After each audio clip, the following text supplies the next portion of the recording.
Good morning. A very warm welcome to all of you. My name is Dharmendra Kanani. I'm Chief Operating Officer and Chief Spokesperson and have the privilege of moderating this first EU-ASEAN Forum that we've done in many years. COVID and all that has prevented us from engaging in such a getting together, if you like, about EU-ASEAN relations for some time. So really very pleased that we've been able to do this in partnership with a range of partners, which I won't list, but there are many who've been able to support us and get us to this point. We deliberately framed this in a way, as you can see, what can the EU learn from the Asian experience? So I suppose we're almost turning things on their head, because the traditional trajectory is what can ASEAN learn from EU. There's always been this kind of East-West dynamic. Often it's polemic, it's often born out of a kind of historical past, which is often colonial in spirit, and we've never really got to understanding what it means to be in the 21st century, and actually understanding that the trajectories of development of population, innovation, growth in different ways is far outstripping at a pace than in Europe and elsewhere. And we'll debate some of that in a moment, but what we have is, we have two broad discussion fora, if you like. One is very clearly focused on norms and values. There's a default position within the EU that the standards it sets, which are underpinned by a set of values, are the ones that the rest of the world should follow, potentially. Is that the right thing? Do we need to think about it differently now? Why is it that you could have raging growth in the north and the west, and suddenly the planet's in danger, and suddenly the west and the north say, now you cannot do the same things that we did to ruin the planet? Now we have to have a different dialogue. That doesn't mean to say that we still don't have a dialogue around how do we reduce the impact of climate change, but how do we do that in a way that doesn't say, we've had the best of the world and we've done wonderful things, now we want you to do everything our way, and not think about the middle ground.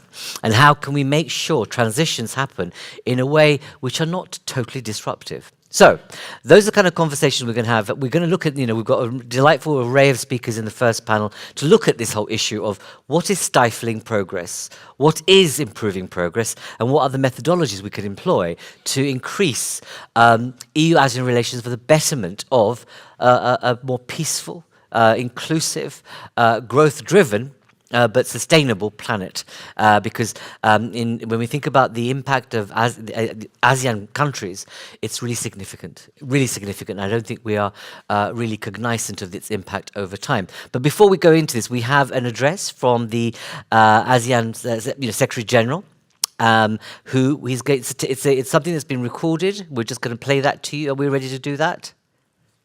Great. It's longer than we would accept normally, but because it's the Secretary General, we've said yes. Mr. Dharmendra Kanani.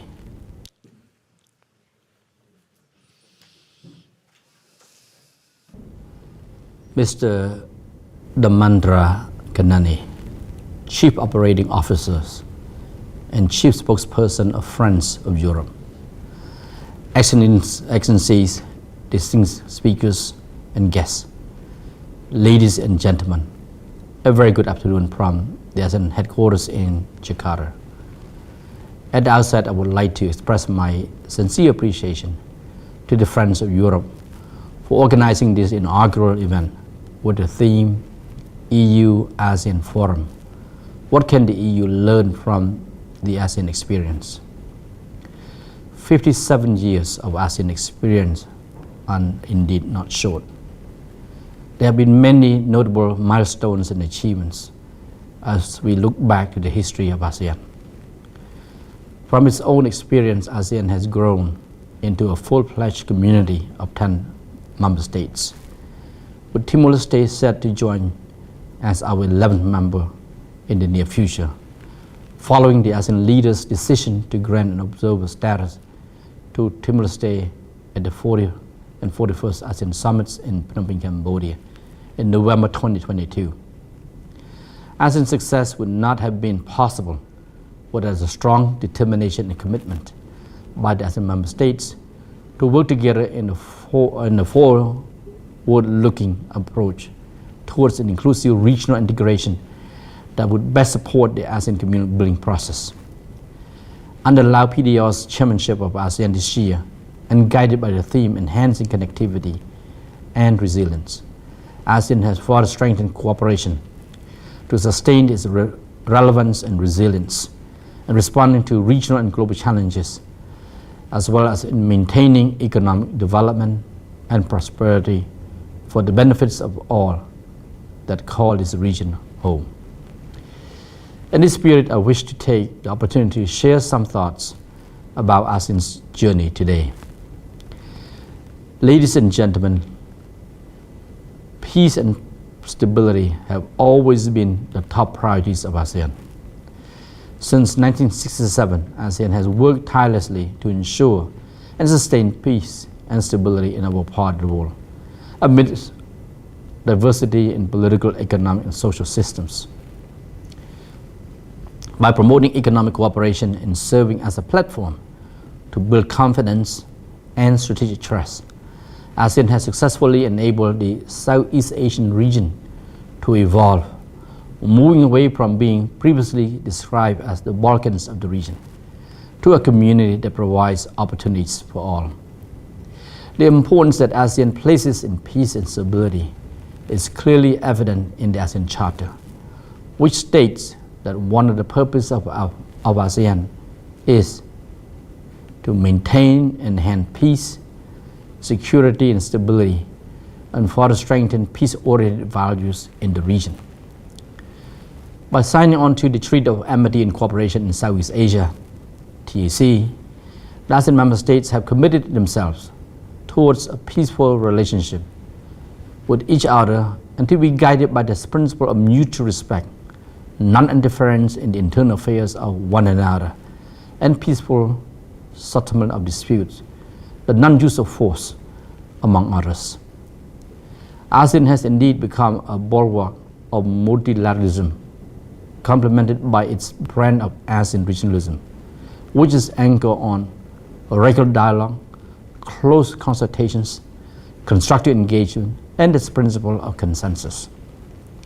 These practices have enabled the ASEAN member states to address issues confronting the region, as well as to manage differences, thus enabling them to move forward, notwithstanding the diversity in their political and economic systems. As we often say, we call it the ASEAN way. Beyond dialogues and consultations, ASEAN regionalism has likewise nurtured a conducive environment for peace and stability by initiating regional mechanisms and cooperative processes, bringing together not only the ASEAN member states but also external partners, including the major powers and key players in the region and from a wider region. These fora with ASEAN at the core, such as the East Asia Summit, the ASEAN Regional Forum, and the ASEAN Defense Ministers Meeting Plus, have become important mechanisms. The culture of peace, as well as the habit of dialogue and cooperation, are nurtured by ASEAN, preventing disputes and conflicts from arising. Through these platforms, ASEAN has become the driving force in regional affairs and diplomacy. Needless to say, ASEAN's key +1 dialogue relations with external partners are equally important avenues of cooperation as they are the building blocks of ASEAN external relations. Thus, as strategic partners with a shared interest in a peaceful, sustainable, progressive, and prosperous region, it is pivotal for ASEAN and the EU to collaborate in the 4 priority areas outlined in the ASEAN Outlook on the Indo-Pacific AOIP and the 7 priority areas of the EU strategy for cooperation in the Indo-Pacific in a complementary fashion. Excellencies, ladies and gentlemen, the vision of the Founding Fathers for ASEAN to become economic prosperity has today become a reality. But our current prosperity shall not be taken for granted. ASEAN needs to keep its market open and forge ahead with reforms and economic integration agenda, narrow the development gap among the peoples of ASEAN member states, and ensure the sustainability of the peace dividend that ASEAN currently enjoys. On the other hand, our region also has to deal with issues that have emerged, including those issues precipitated by the COVID-19 pandemic. One example is the increasing digitalization of our economic and social lives, a trend which was already gaining momentum before, but was further accelerated by the pandemic. Cybersecurity threats, the spread of misinformation, and the growing digital divide are all the challenges that ASEAN needs to address in the short, medium, and long terms. Meanwhile, the effects of climate change have become more pronounced so that mitigation efforts as well as means to ensure that we are all able to adapt effectively have become more imperative than ever before. To tackle these challenges, ASEAN has several initiatives such as ASEAN Digital Economy Framework Agreement, DEFA, and the ASEAN Comprehensive Recovery Framework. Through these initiatives, and along with other efforts, ASEAN has laid a clear pathway for the next stage of its community building and integration efforts, and for the Southeast Asian region to emerge stronger, more relevant, and more resilient as a community. Excellencies, ladies and gentlemen, as ASEAN pursues its community building efforts more actively, it becomes evident that two parallel processes are at hand. One, ASEAN must sustain its internal process of consolidating its unity and solidarity. Two, ASEAN must continue to enhance its external relations, especially in leveraging its numerous partnerships and to continue upholding ASEAN centrality and ASEAN-led mechanisms. ASEAN member states recognize the importance of meaningfully contributing to addressing challenges that other individual members may be facing internally. Such contributions are to be undertaken in such a way that the principle of non-interference in domestic affairs of another country is respected and upheld, while acknowledging that certain domestic developments could equally impact ASEAN as a whole, thus making an ASEAN collective response necessary. Excellency, ladies and gentlemen, ASEAN is now in the process of charting its future direction beyond 2025. The High-level Task Force on ASEAN Community Post-2025 Vision has been set up for this purpose to draft the ASEAN Community Vision 2045 and to craft the 4 strategic plans for the ACV 2045. As ASEAN moves into post-2025, it is anticipated that our ASEAN community will continue to deepen and maintain its role as the driving force in regional affairs and diplomacy, as well as to be able to project a united voice in global affairs. At the same time, it is also envisioned that ASEAN will remain an adaptive community capable of addressing current and emerging challenges for the benefit of the ASEAN peoples. Given the multidimensional character of the issues facing ASEAN, it becomes more imperative to take a cross-pillar approach to those issues.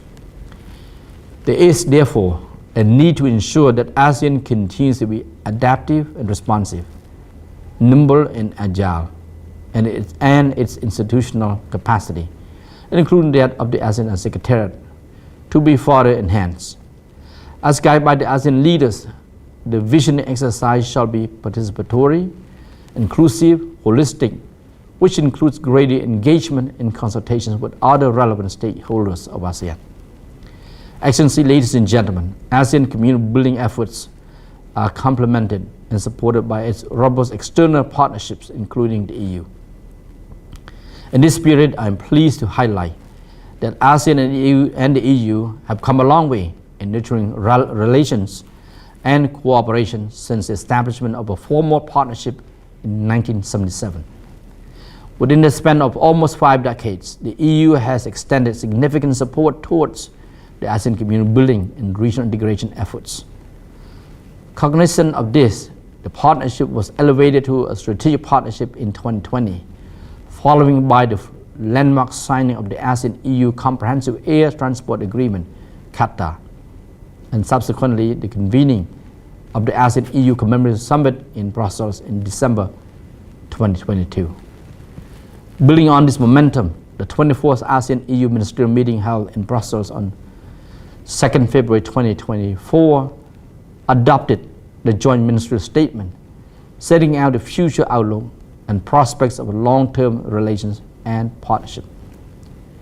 With the EU being ASEAN's third largest source of foreign direct investment and trading partner in 2022, economic cooperation remains a cornerstone of our strategic partnership. Having said that, I would like to take this opportunity to express our appreciation for the EU's strong commitment to supporting ASEAN economic integration agenda. The EU-funded economic cooperation programs, such as the Forest Governance Support Program, the ASEAN Catalytic Green Finance Facility, the ASEAN Regional Integration Support by the EU, and the Enhanced Regional EU-ASEAN Dialogue Instrument, to name a few, is a testimony of the EU's commitment to the ASEAN economic integration and ASEAN community building. I also welcome the launch of the EU-ASEAN Green Initiative and the EU-ASEAN Sustainable Connectivity Package. I look forward to its effective implementation and positive outcome. The two programs will contribute to the momentum of our collaboration in priority sectors, include trade and investment, energy, digital economy, supply chains, and sustainability, among others. Finally, in advancing the visibility of our strategic partnership, the programs and initiatives are paramount in generating and promoting awareness among all the stakeholders in both of our regions. I hope that through our existing mechanisms as well as the new initiatives, such as this event today, ASEAN and the EU will be able to sustain the momentum and continue to work closely together to further advance the ASEAN-EU strategic partnership for the betterment of our peoples in the two regions. Thank you. Great, thank you. We won't applaud because he's not going to hear that anyway. So, but at least he made the time, and it's great that His Excellency really wanted to make sure that he was heard and was able to communicate those messages, because he saw this forum as a really important vehicle in deliberating and developing and thinking through the future of EU-ASEAN relations. So now, can I ask our speakers to take your seats, please? So as I said, we've got this opening session, which is around norms, values, standards. And what we have for you is a set of contributions which go directly into the region. So we're going to first start with, it's not Eurovision Song Contest, we're going to start with Malaysia and go to Thailand. And then we're going to take a perspective from the European Commission. And then we'll go to an international agency that's funded primarily through the German government, GIZ. And then we'll be able to go to the private sector. So like with everything we do at Friends of Europe, we try and give you a multi-stakeholder, multidisciplinary view on the issue of repairing the disconnect, as we're calling it, the role of norms and values in EU-ASEAN trade relations in particular. What you will know that, other than China, other than the US and other partners, the EU is probably the third largest foreign direct investor in ASEAN. We also know that trade has increased exponentially in the past 4 years in particular. Between EU and ASEAN countries. We also know that the advancement of digitalization in ASEAN countries has been higher than any other area in any other region.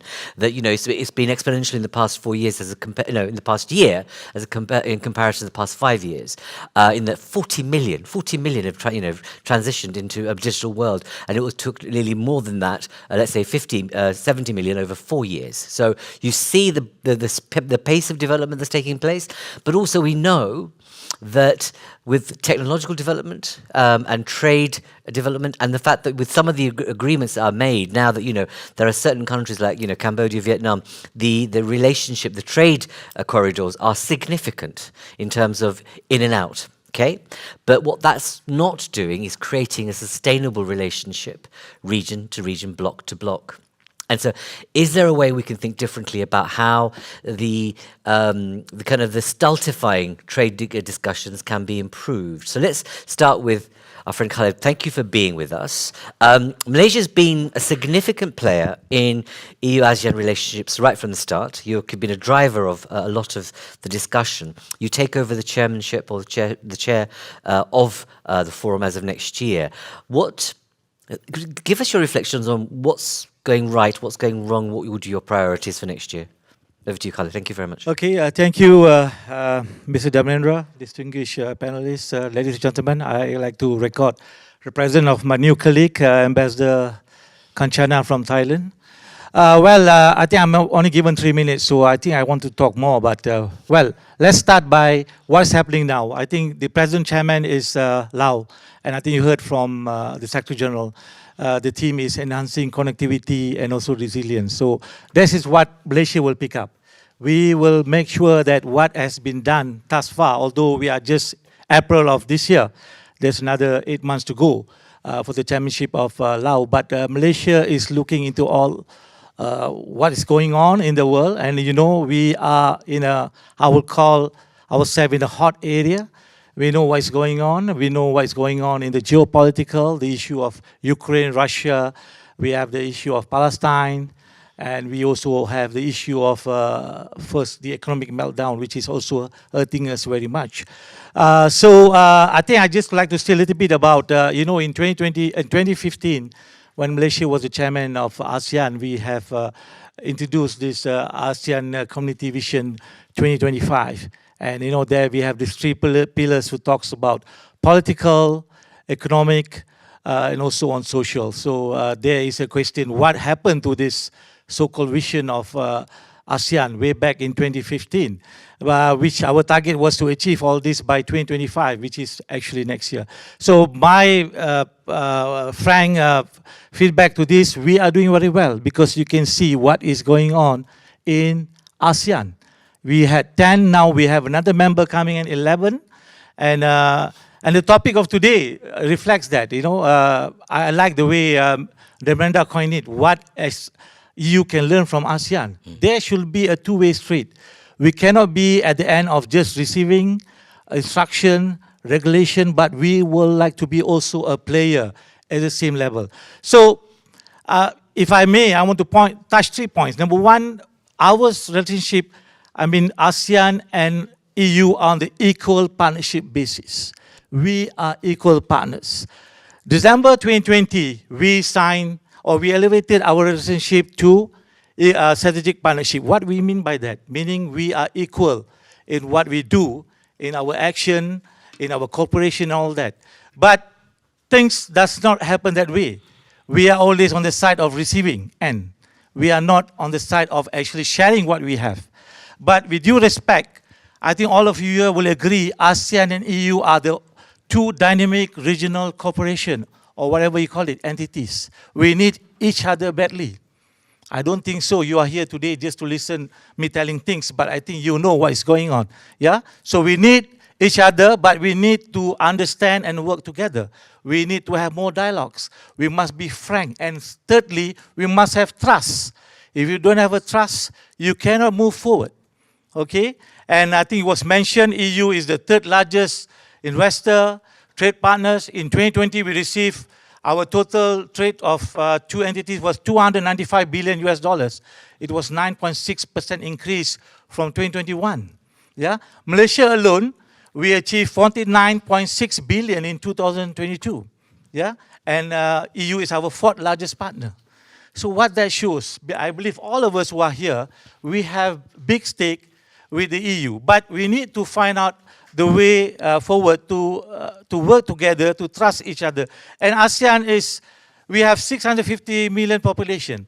EU has 450 million population. There's a big market, and another positive point, we have tech-savvy young demographic. We have big number of youngsters who will be the future leaders. So we need the guidance. We need to bring them to the right path. So how we do it? By working together with ASEAN. Number 2, economic relation. I think I mentioned just now, the trade relation, all that. But we need to move further from this. We need to look into new opportunities. Yeah, we need to have more dialogues, more engagement, and so on. And number three, I think I'd like to talk about sustainable development because it was touched by even the Secretary General. So if the United Nations definition of sustainability is clear. Social, economic sustainability is on the equal placing and environment. So that is the basic that I think Malaysia is doing. On the issue of sustainability, I think I want to bring you to the attention to Malaysian palm oil. I think that Malaysian palm oil industry has been proactive in promoting sustainable palm oil way back in 2008, 16 years ago.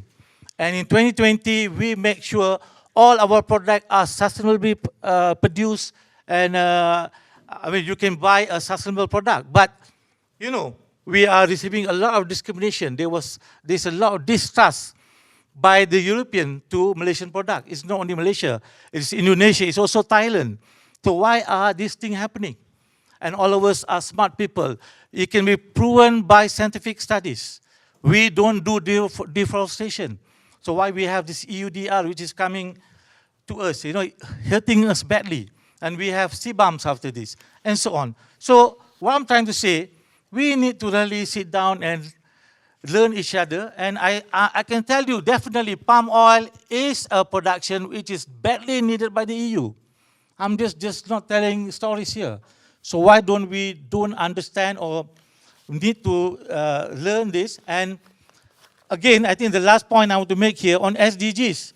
SDGs number 17 prescribe that partnership between diverse parties. So we are actually fulfilling what is SDGs are. So we need EU to back us up with what? With confidence building measures, certainly with financial needs, but we don't want to always be regulated. We want to be at par, sitting at the same level, and we would like to move forward on this. Yeah? And a little bit on Malaysian chairmanship. I still have time? 60 seconds. 60 seconds, okay. On Malaysia chairmanship, yes, we're going to be the chairman next year. As I said, we're going to follow up to what has been done by Laos. I think they have done great, but we have greater things to do. But collectively, we believe in consensus. Okay, I don't want to talk about issue of Myanmar, which we have an issue there, but we will try to settle it in the ASEAN way. I believe thus far we have been doing well. We'll find a solution to put an end on this issue. And secondly, we want to have more cooperation with EU. We want to do better things. We want to make this world to be a peaceful world to live with. So with that, we need the full support by EU. I think we can do that. I'm here with my colleagues, so we'll make sure this thing will happen. With that, thank you very much. Thank you. Thank you very much. It's always, you know, you're very powerful and colourful, and you know, you're to the point in the most diplomatic way, because you are a diplomat after all. So it's very well done. You know, I asked colleagues to give me a kind of an overview of the current state of FTAs, and I think it's quite startling when you look at this little chart I've got here. So EU-ASEAN negotiations suspended 2009, Singapore entered into force 2019, Vietnam entered into force 2020, but Indonesia ongoing, started in 2016. Thailand started in 2013, still going on. Malaysia on hold for the reasons you discussed, and Philippines ongoing, started in 2015. It's not a very good scorecard, is it, of relationships? Potentially. That's not to make a value judgment, because, you know, the region knows what it needs to do also, and the EU also needs to make sure that it has to be able to be a standard bearer much in the same way that it's introduced GDPR, which has changed dialogue and changed standards and changed a sense of accountability and transparency for individual citizens. So it's an important standard bearer in that way, but there has to be room for compromise and common ground, as I said. So let's move to Thailand. Tom, you have, you know, as I've just mentioned, there are, you know, it's likely that things will come into place by next year. What do you think are the kind of key sticking points and points of negotiation that you need to get to by 2025? Thank you very much for being with us. Thank you very much, Mr. Ramanda. Good morning, everybody. Thank you, Friends of Europe, for the invitation. Yeah, as the question goes, the sticking points. I think since Thailand and EU have restarted their negotiations in the end of last year, and we had our first round in September rather. I think this time around we are better prepared because we, as Dramendra mentioned earlier, that we actually started in 2013. We had a few rounds of negotiations. Thing went quite well, I suppose, back then, but then it was stopped by our political situations, and then came COVID. I think it slows us down a little bit. I mean, both sides from both sides' perspective, Thailand as well as the EU, to slow things down and then look at ourselves and our structure. And when the new government came to place, we do a scoping exercise, and we know a lot better what we actually want from this negotiations. So we have a clearer picture of what to expect, I think, in terms of the result. We structured our negotiation very, very well, and we are in September, and then the second round took place in January, and the next round would be in June, the coming June. So the both rounds of negotiations went very, very well. But then, as you expected, the first couple of rounds is getting to know each other, the new people coming in, new issues coming in. But we have always known that the EU is the dreading one, that's as we speak, for Thai, because we have only concluded negotiations with the developing countries in the past, whether it be ASEAN, China. Well, China is not exactly developing, but still, Japan and Korea, India, Australia, New Zealand. This is like, for us, it's the big one. And the standards and the structure of the standards between the two countries it's quite big, to tell you the truth. So I think this time around we better prepare ourselves, and negotiating going really well. Let me just give you the example of the how far we've come since the beginning of the negotiations, because during our scoping exercise, one of the sticking points of us, shall I say, is the government procurement, where the Comptroller General's department is to handle this issue. They were very critical, and EU also were very adamant that this issue must be included in the negotiations. Otherwise, there will be no negotiations. They were quite defensive, very defensive, in fact, and then sort of even the idea of being just the observer came up during the negotiation. But then now what they're doing is trying to gather around suggestions and recommendations from related partners in domestically. So that really shows how far we have come from trying not to be very defensive, but this time around it's more about collaborations between two sides, I think. So but we also have agendas of ourselves. I think the EU also have an agenda of themselves. We are trying to find the middle ground. I think the balance is there to be concluded. It's sorry. So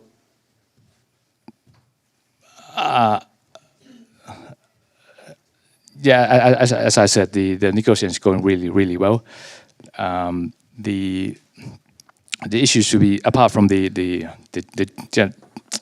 GP, is perhaps digital, and also the energy and the raw materials, where at the moment the related agencies involved have still discussing the parameter of what's to be included in the negotiation. So I think as we go along at the negotiations, we will know how much we actually can agree, or perhaps coming up with our own proposals to counter the EU in the near future.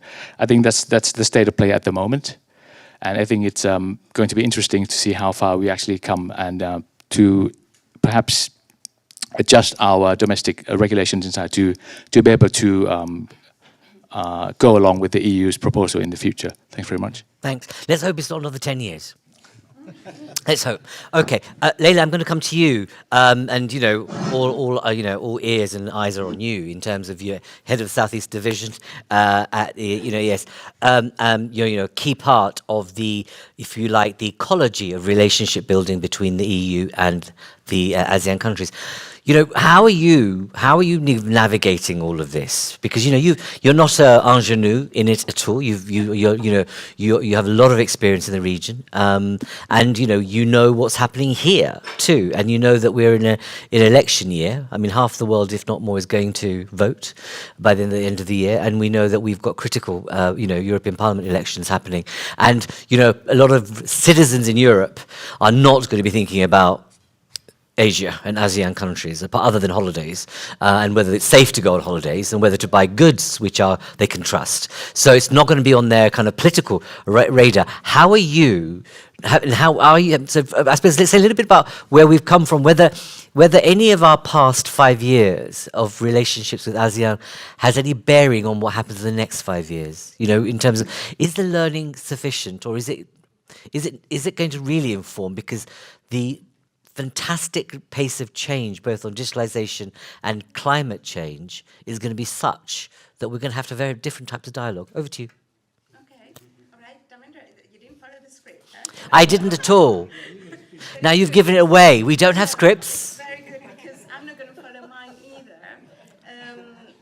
Because, by listening to Ambassador, Minister, Councillor, and I'm sure to the other three speakers, I'm getting some food for thought here right now, and I hope you don't mind. I don't use the microphone.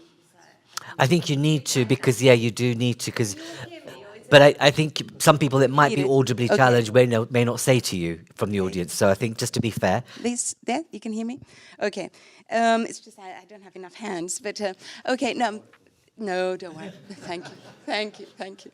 My name is Leila Fernandez-Temrich, and I've been in the job exactly 6 months. Today's my 6th month. Okay. So it's quite recent, this hat. However, as you rightly pointed out, I'm not new to the region. I lived in the region for many years, a bit further up north, but I was in the region. And Southeast Asia, I must say, is a mosaic, is a conglomeration of colors, of cultures, of values, as a matter of fact. The Secretary General was emphasizing this very prominently: peace, security, balance, prosperity. All these are big words, but they actually do mean something. And as a matter of fact, the moment I stepped into this job, which is an absolutely fascinating job, and I have a great team. I have 2 members of my team here, so I'm very proud to present them also. We every day we are dwelling with unexpected issues, because your initial question was, how do you navigate in the EU-ASEAN trade relations? Now, one thing is EU-ASEAN trade relations, and another very different thing is EU-ASEAN political relations. So for us, navigating in the trade relations, I'm not going to hide it, is difficult.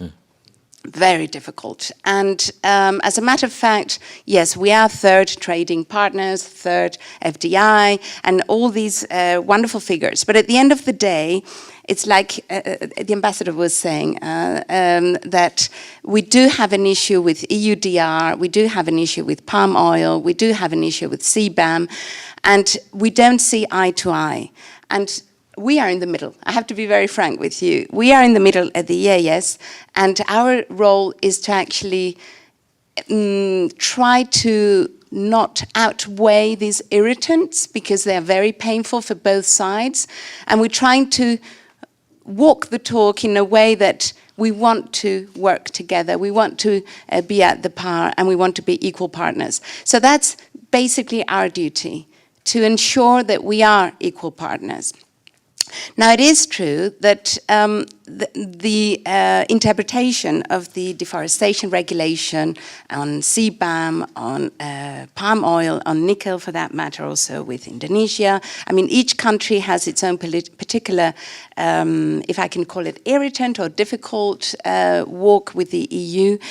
That is a microcosmos that has a tremendous impact. So the wave effect is massive. And that's where we have difficulties in navigating, because there is the bigger picture where EU and ASEAN countries bilaterally have their own how can I say, perspective of things, and we might have different views. But then there are horizontal issues like EUDR, CBAM, palm oil, that affect some of the ASEAN partners, and that makes it a little difficult. But okay, I'm not here to go into those technical details, and also my duty is to understand. I mean, this is for me very important, to understand and listen where we come from on the deforestation regulation and how that affects Indonesia and Malaysia in particular, and why this is becoming such an irritant. I'm still in the learning curve, and so is my team, because every day we learn technicalities in the environmental sphere. So we're not experts, and I'm not going to claim to be so. So I don't want to enter that territory. But going back to your question about the bigger picture and how we navigate in the political relations, you said this is a very particular year. Yes, there are 76 elections, if I'm not mistaken, among which the US, among which the EU, and among which Russia, but okay, that was in the past and perhaps not real elections, and many other elections that have taken place in the Southeast Asian region and will take place for that matter. And of course, there has been in Thailand a few months ago, there has been in Indonesia earlier this year, and there will be other elections still in the region. So it is an opportunity, I would say, for us to, I wouldn't say review our bilateral relations, but to engage further. And you were saying it before, Ambassador, that we need to have more trust. And I couldn't agree more with you. There is now the different ASEAN regional forum. I mean, there's the ARF and then the preparation for the ARF, and we're going to be in various preparatory meetings in view of July's meeting. And I think that's an opportunity to build that trust, as a matter of fact. I have the privilege of being the alternate SOM for the senior official at the senior official meeting for the ARF, and we will for sure discuss these issues, how to build further trust, and also how to navigate, and that I really like this verb, navigate in the region, because now, let's face it, there are some security issues. It has not been mentioned now. There's not just the focus of trade and economy, but there's also maritime security, there's the South China Sea, not sure whether to call it irritant, but there are rising tensions, and we would like to appear, if I can say it this way, as a smart enabler, not as a hard security provider. We want to be smart enabler here. Of course, we need to be humbled also at the end of the day, because we are what we are. We're not the US, and we don't mean to be the US, and we don't like comparing ourselves with the US. But we do want to provide for the peace and prosperity and security in the region. And we really mean this. And I couldn't agree more with the Secretary General when he was underlining this. And so, in other words, and I will finish here, but then I'm very happy to take questions, of course, from the audience. Asia, and in particular Southeast Asia, is in our political radar. It really is, and even if you think it's not, I can assure you that we will make sure that it is even more, because it is perhaps behind stage, but there's lots happening, and at the very highest level, we're also trying to ensure the engagement for our leaders and also our commissioners, and not to mention, of course, the High Representative, who was supposed to go to Malaysia and unfortunately had to cancel for completely uncontrollable reasons. So I apologize on his behalf because he really wanted to go to Malaysia. He was also planning to go to the Shangri-La dialogue. Unfortunately, he had to cancel it also. But he will be at the ASEAN Regional Forum no matter what. He has said it, and he will be there no matter what. So please take good note of this. And my final message here is that Southeast Asia, in particular ASEAN, now it's 10+1, will become 11, of course, is in our political radar. And we will make sure that it will continue there. And we take very seriously this bilateral relationship. So please believe it when I say so. Voilà, that's it. Thank you. Leila, thank you very much. And I'm really pleased you ended on that note, because there's, even if it wasn't on the radar, there's an inevitability of Asia in the world. When you think about population growth, economic growth, India will have the largest middle class in the world in the next 3 years. And, just like we've seen Chinese, Japanese tourists all over, Europe in the past 15, 20 years, Indians are over here, big time. And as will be other communities from, there's, Southeast Asia, but also Asia more broadly.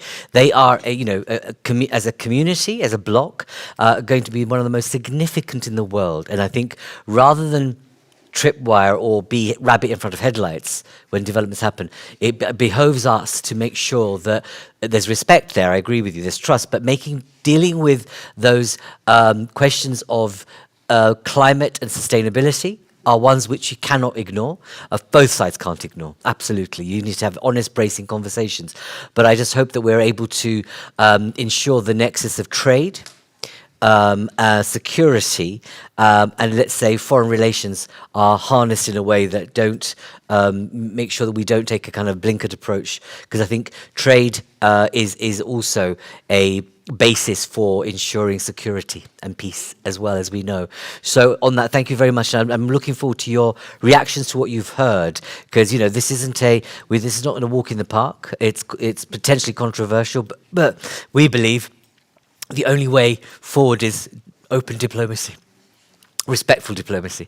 And on that note, let's, there's a famous song, money makes the world go round. Trade makes the world go round. We have, Dimitri here. Thank you very much for joining us. You're CEO of the ASEAN Chamber to the EU. What's your experience been? Because, you can bring in a very different kind of dynamic to the conversation we've heard so far. We've deliberately started with looking at from a political, ambassador perspective. We've had the EAS now. As a trade representative, give us your thoughts on the relationship and how we can improve it. Thank you for your questions. So, if I might, before replaying that question, to give a context. Mm-hmm. So, basically, in my previous professional life, I was used to work for a Belgian trade agency, and I was in charge of the ASEAN zone, ASEAN area. And actually, at that time, we noticed that from both sides, they start to have a strong interest to improve and boost the trade. But we also noticed that from the view of European side, the businesses are doing much more in the Southeast Asia than the other way around. So basically, we try to understand why. And at that time, COVID arrived, and I sat with some of my colleagues of the ASEAN missions, and we talked and we said, Brussels is very special and very important by its location, and we can see that all the decision and all the free trade agreement are taken from Brussels regarding Asia or other part of the world. But there was not such an organization in order to bridge the business, the businesses, or also to, to advocate more the business between the two regions. So this is why, together with some of my colleagues, for instance, from Singapore, Indonesia, Malaysia, we thought there was a need to set up ASEAN Chamber here in Brussels. This is why it happened by 2022. We created the ASEAN Chamber here in Brussels. And at that time, I was also happy that I had the chance to meet the CEO of CP Food, a Thai group based here in Belgium. He will also speak about the experience a bit later, that joined ASEAN Chamber in order to express his concern about his businesses here in Europe. And our aim with ASEAN is also to connect to the decision maker, not only in Brussels, but also with the EU member state. Because I realized discussing with the ASEAN business, for instance, like CP Food, he mentioned that sometimes it's not easy to expand ASEAN business here to the EU member state because some of specific local standards and so on. So the idea of ASEAN is really to develop and set up a network in order to inform ASEAN businesses about the possibility, the policies that are taken here in Brussels, and also to help them to expand, establish the business in Europe as a facilitator. So regarding the position that we have today, actually the most difficult for ASEAN today is to screen where are the existing ASEAN businesses here in Europe, because again, Belgium is very specific by its political location, but to be sincere, ASEAN businesses, they are not located in Belgium. So this is why we are now reaching out the other EU member states in order to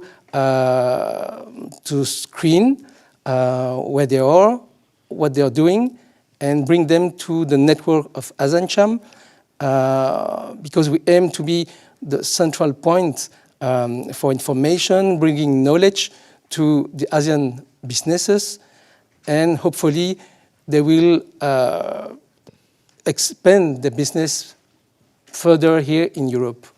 So again, to reply your questions about the trade, we realize that by the habits of ASEAN businesses, they are doing business like Europe, but very long time ago, locally. So when you're seeing, I don't know, Singapore companies or Indonesian, they invest much more, of course, locally in Southeast Asia.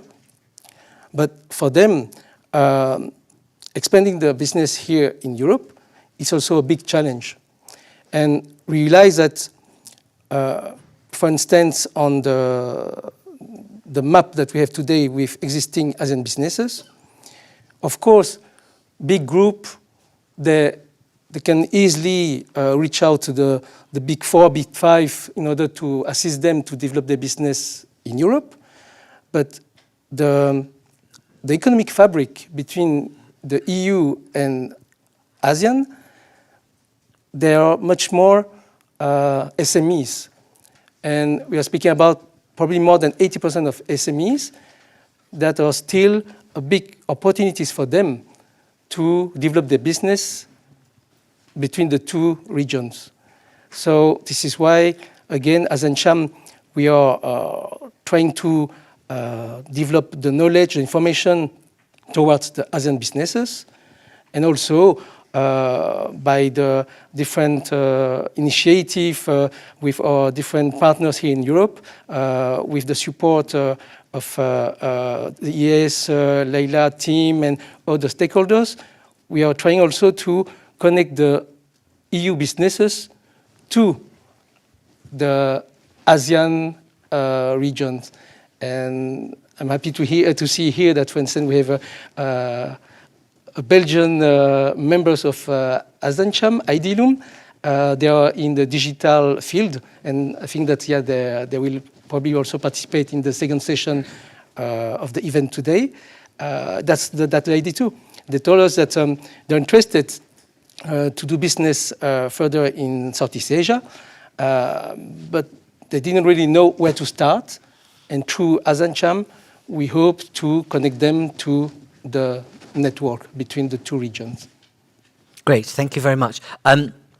Let's come into so it's a fairly new operation, and as you say, the trade links between the blocks have been going back decades. I mean, over 100 years as well, in different ways.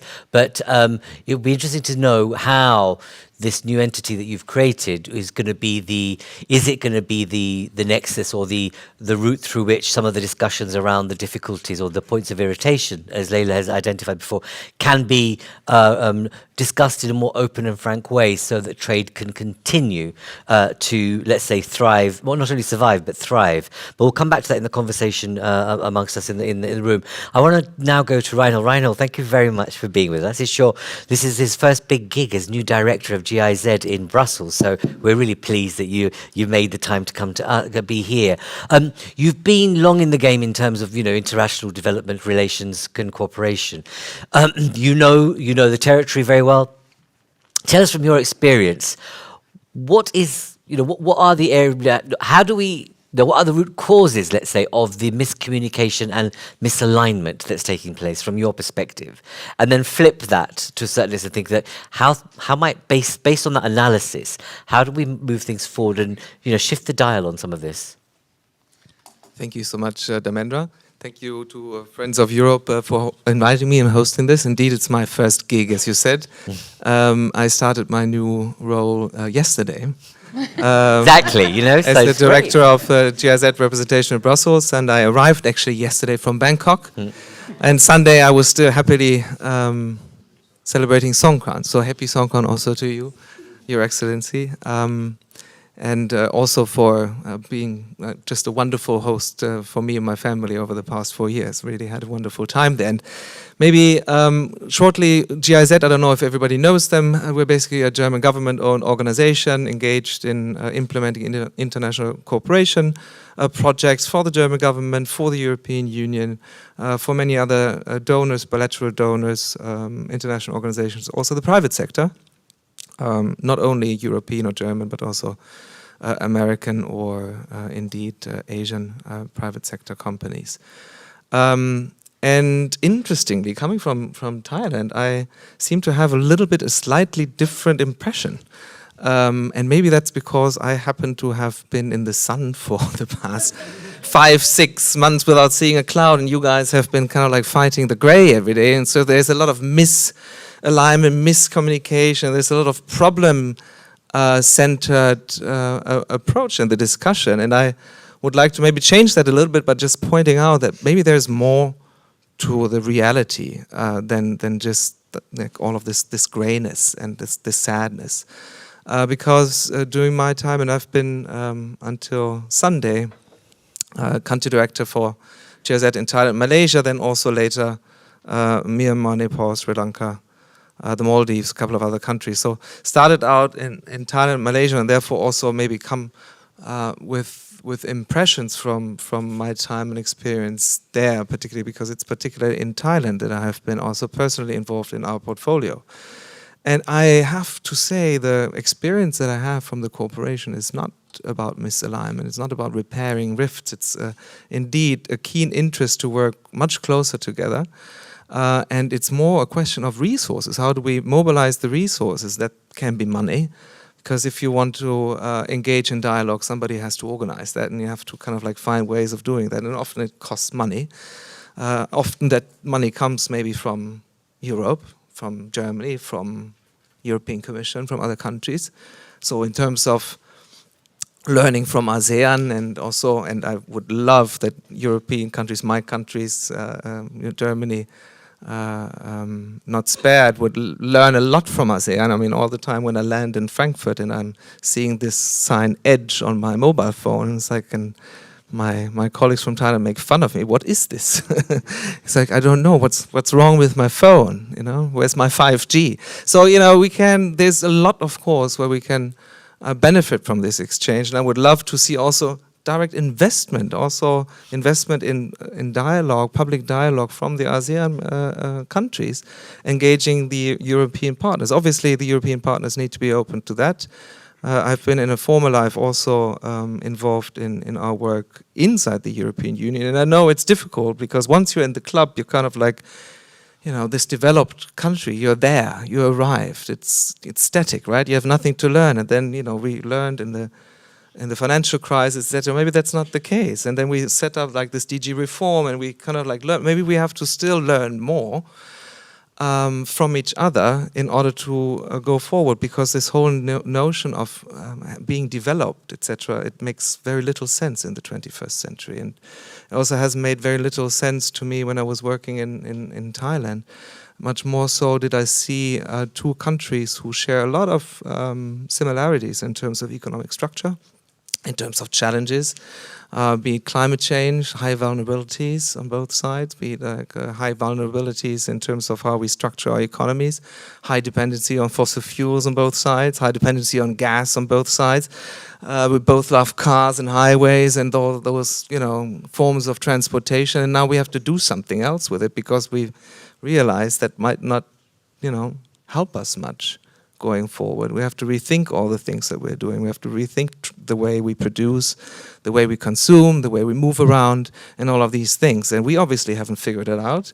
Maybe we even have more stranded assets to deal with than some of our partners in ASEAN. But then also Malaysia, Thailand, you probably have quite a number of assets that you have to call into questions as well. And if we don't, exchange on the best possible ways of how to deal with that, it might just be too late. Because right now it's more about how to manage the speed of our respective transformations that all need to have a common trajectory, which is a nature-positive, climate-proof development model going forward. And in that we're all learning, and we all have to work with each other. So that just to kind of like change a little bit the tone and say maybe we can focus more on the things we have in common. Also with regard to challenges to our economic models, to, who are we on a geopolitical sphere, and what can emerge from that commonality, instead of saying, oh, but there's this problem with EUDR and that's, it's a huge stuff. It's an issue, it needs to be addressed, but, if that's kind of like derailing our relationships that are so deep and so multifaceted, then I'm thinking, we kind of like, we have to do better in that sense. And how can we do better? It's by, indeed, working with each other, talking with each other, engaging with each other. And how do we do that? I come back to the question of investment. And it's time also. I've been there for, of course it was COVID and travel was a bit restricted, but in general I was like, why is nobody here? Why is nobody coming? Where are the mutual visits? Where are the politicians? Where's the economic dialogue? Where's the political dialogue? How can that be? Given the centrality of this relationship, we need to see more, and I'm very happy that it's picking up, both on the European and on the member state level, and I hope to see that increase. And by the way, both ways. Just I think it's 2, 3, 4 weeks ago that we have a lot of visitors in Germany, Prime Minister level, coming to Germany. I think 3 ASEAN member states in a row. So that's very encouraging, and it shows that we are trying to invest in that on that level, and we have to invest in that also on other levels, also on the technical level. I note that there's a lot of attention and focus on FTAs, but FTA is not the only place where you talk about standards. Where else do you talk about standards? I give the example from Thailand. We've been working with Thailand now for 15 years under the umbrella of a strategic climate partnership. Why? Because Germany thought, okay, Thailand is one of the countries we would like to engage with globally in order to drive the climate agenda forward in a well-understood common interest that we have. Because it doesn't matter what Germany does in terms of decarbonization alone. That's also significant, etc. Doesn't match our historic responsibilities in this regard.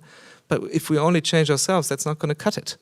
So others have to change as well, and we hope that we can find partnerships, and we invest in these partnerships. So now we find ourselves having invested for 15 years in this partnership. When we started, it was 3 people in Monterey who were having the climate mandate and had to deal with it. Now it's a department of 400 people. And we've been there at their side for the whole time, not because Thailand cannot do it themselves, but we could help exchange and foster a dialogue where sometimes maybe we contributed a little that Thailand could execute their plans more quickly, with more ambition. with more, options at hand. So that was our contribution. And what are we doing there? We're talking standards. We're talking CBAM. Long before the dialogue by the EU on CBAM has started. Why? Because, of course, also Thailand needs to regulate its economy. Also, Thailand needs to change the way the business does business in Thailand and abroad. So there's a lot of commonality there, and there's a lot of interest in learning from each other. I often actually quote it and say, like, look, please do learn from Germany. Not necessarily, how to do it exactly, but also how, costly it can be to do things one way, and maybe there are better ways that cost you less. You don't have to do the same things. So in that sense, maybe a call for further engagement, for further investment, and there are countless fora where we can have that. We can have that on the private sector level. It's very encouraging where we're seeing programs supporting particularly small, medium-sized enterprises that cannot do those dialogues, engaging those dialogues themselves. So they need platforms, they need the support. I noted also, we're mentioning EODR and CBAM. CBAM is not so much the issue. I think on the Thai side, whenever I talk to colleagues, and I actually asked some senior representatives, I'm going to this thing in Brussels, and they're going to talk about this. They seem to be thinking everybody's irritated by it. What do you think about it? And I said, well, we don't mind CBAM so much. We understand where it's coming from. That's all good and well. We don't see it as an attack on us. And it's also something that we can handle because it's basically, as we see it now, considering parts of the economy and industry that is structured by very, very big corporations. So they can deal with that. But EUDR is another thing. There we are in smallholder territory. There's lots of people involved. It's much more difficult to adjust to that. And, while we may be a little bit irritated that we don't know exactly where CBAM is going and what else is going to be in there, we're confident we can handle it. We're not so upset there. But with EUDR, we find ourselves there in a pickle. And, of course, the obvious answer is we should have probably engaged more earlier in order to avoid some of these misunderstandings, in order to prepare both sides for what's about to come. Nobody will question the thinking behind EUDR if you have that transparency and flexibility to also listen to the needs of your partners. So invest in these fora and be in there for the long game. It's really important, I think, also where the EU now needs to see what is it already that we have as assets in these relationships. It's when we have trade relationships, again, we're very much focused on the EU level, EU civil servants, etc. But the issues are sometimes often addressed in other cooperation relationships, and they're maybe more managed on the member state side or for a longer time. And it does take time. You wanted to build more trust, Leila, and I completely agree here, but it does take time. I told my friends from the UK the other day, they set up a new UK climate dialogue facility in Thailand, 5-6 million pounds, to encourage and demand-driven technical assistance for, I was like, good luck, because probably the Thai civil administration, they're also very busy. They don't have a lot of time to engage with international partners. Oftentimes they're disappointed that whatever advice is coming there, it's hard to actually put into administrative processes in Thailand. And they don't have the man and woman power to just say, okay, we're going to invest all of this in these international dialogues and fora. So we have to be there longer. We have to listen very closely. We have to be very humble in what we can deliver. And then I think we have a lot of goodwill, a lot of mutual interest in engaging in constructive dialogue. And I'm happy if we see more of that going forward. Thank you very much. Reinhold, thank you so much for bringing a bit of Thai sun into the conversation. It's great. Absolutely. No, but there's something about the power of being, I suppose, a honest broker and an independent to a certain extent. Even though you're from government, but you're able to play a different kind of role of facilitating a different kind of dialogue. And that shows that, what you've just said, that we have a lot to learn from. Because often we don't take the long-term view. And I think we need to. But, ASEAN countries will say very clearly, as many African countries will say, is that we have been not treated with respect. We're not seen as an equal player. And somehow we've been done to rather than work with. And I think that we need to change that dialogue and learn from each of those continental, the relation we have with each continent and each bloc. And thank you for bringing that kind of different sense of humility to the conversation. So it's very good. And let's hope that, I hope that this forum that we've got today is not the last one. I hope that we can be the platform, the independent platform, if you will, to really bring the ambassadors and the private sector and others to have this kind of dialogue on an annual basis, so that we don't lose sight of it. So thank you very much. Last but not least, Ting, thank you for being here. Your company, is huge, absolutely huge, and you are innovating in both distribution, but frozen foods, everything. And between, and you're all over Europe, and you're quite significant here in Brussels, but the operations are across Europe.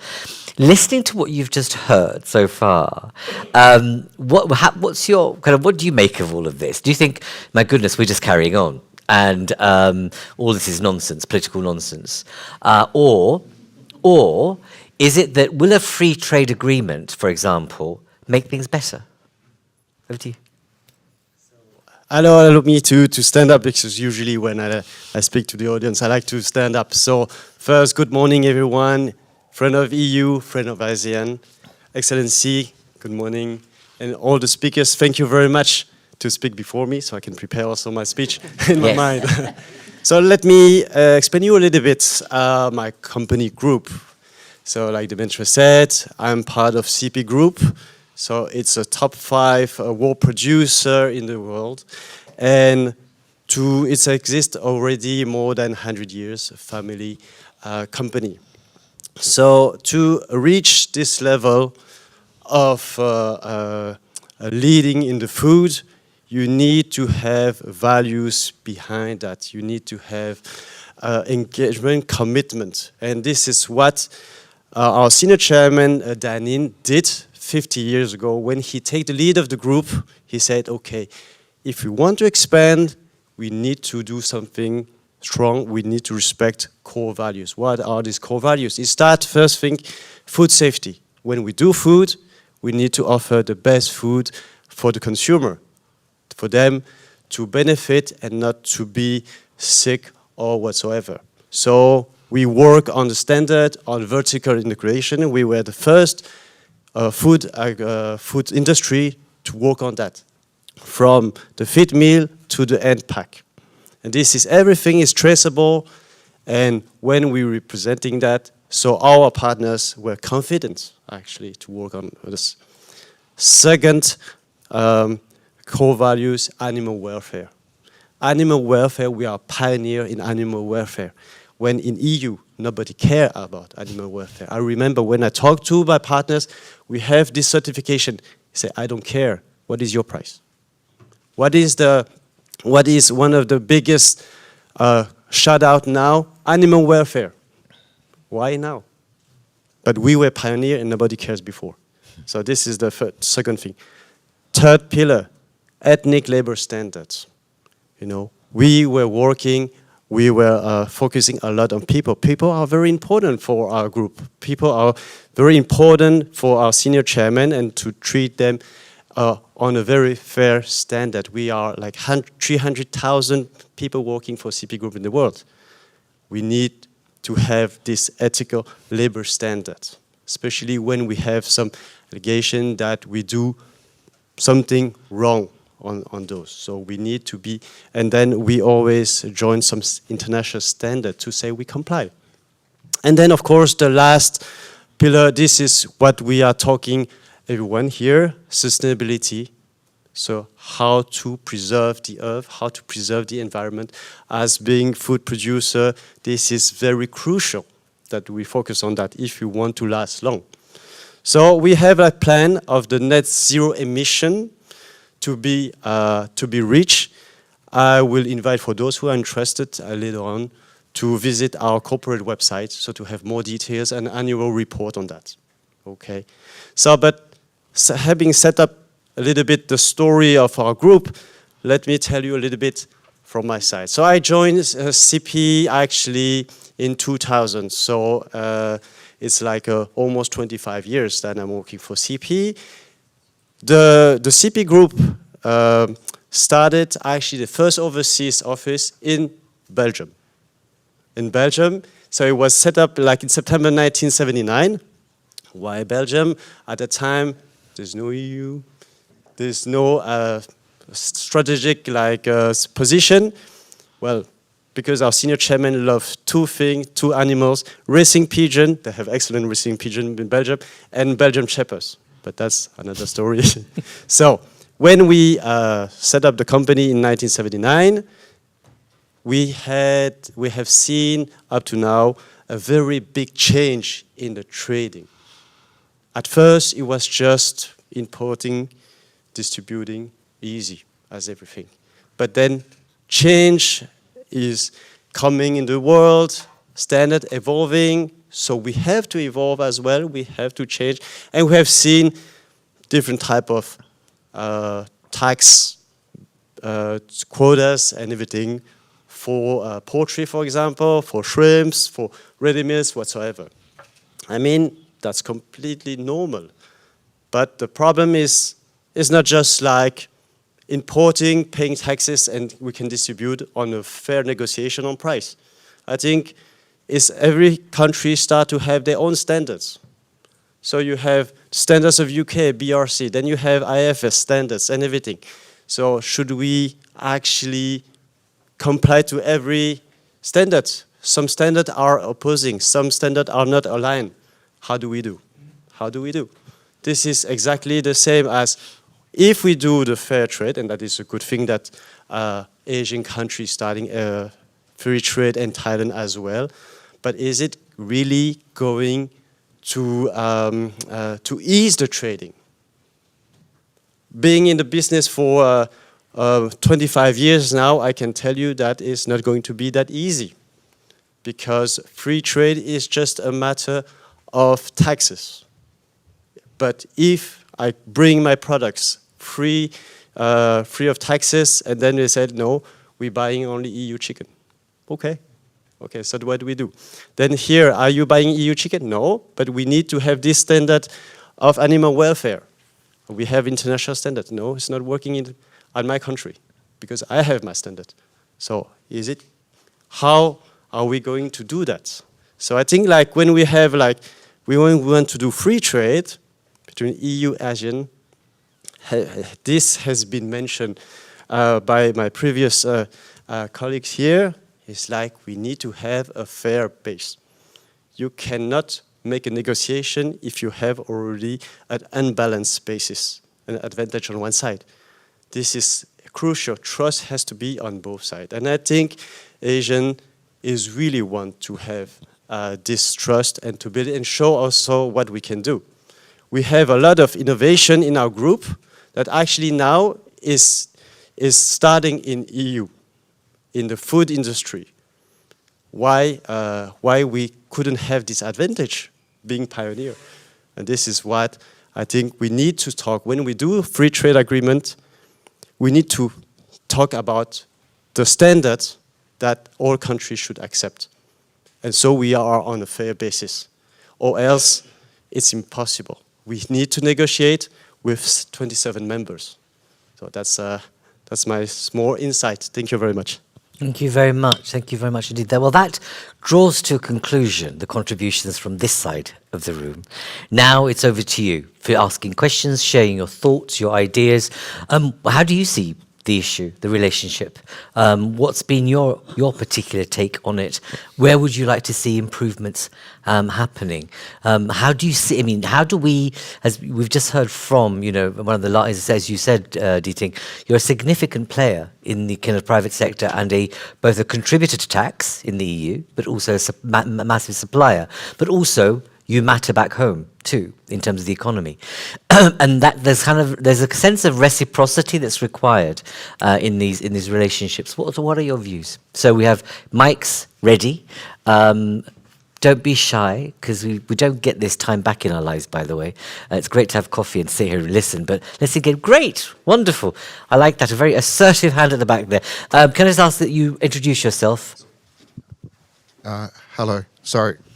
Apologies asking first question. My name's Simon Draper. I'm the New Zealand ambassador here in in the EU, but I've just finished 8 years as the Chief Executive of the Asian New Zealand Foundation, where we used to have interns in CP Group. I think the best thing about CP Group, you're the largest food exporter to China. More food goes from CP Group than anywhere else. Wow. An observation on the commentary. We had 12 track 1.5 dialogues across Asia over the last 8 years.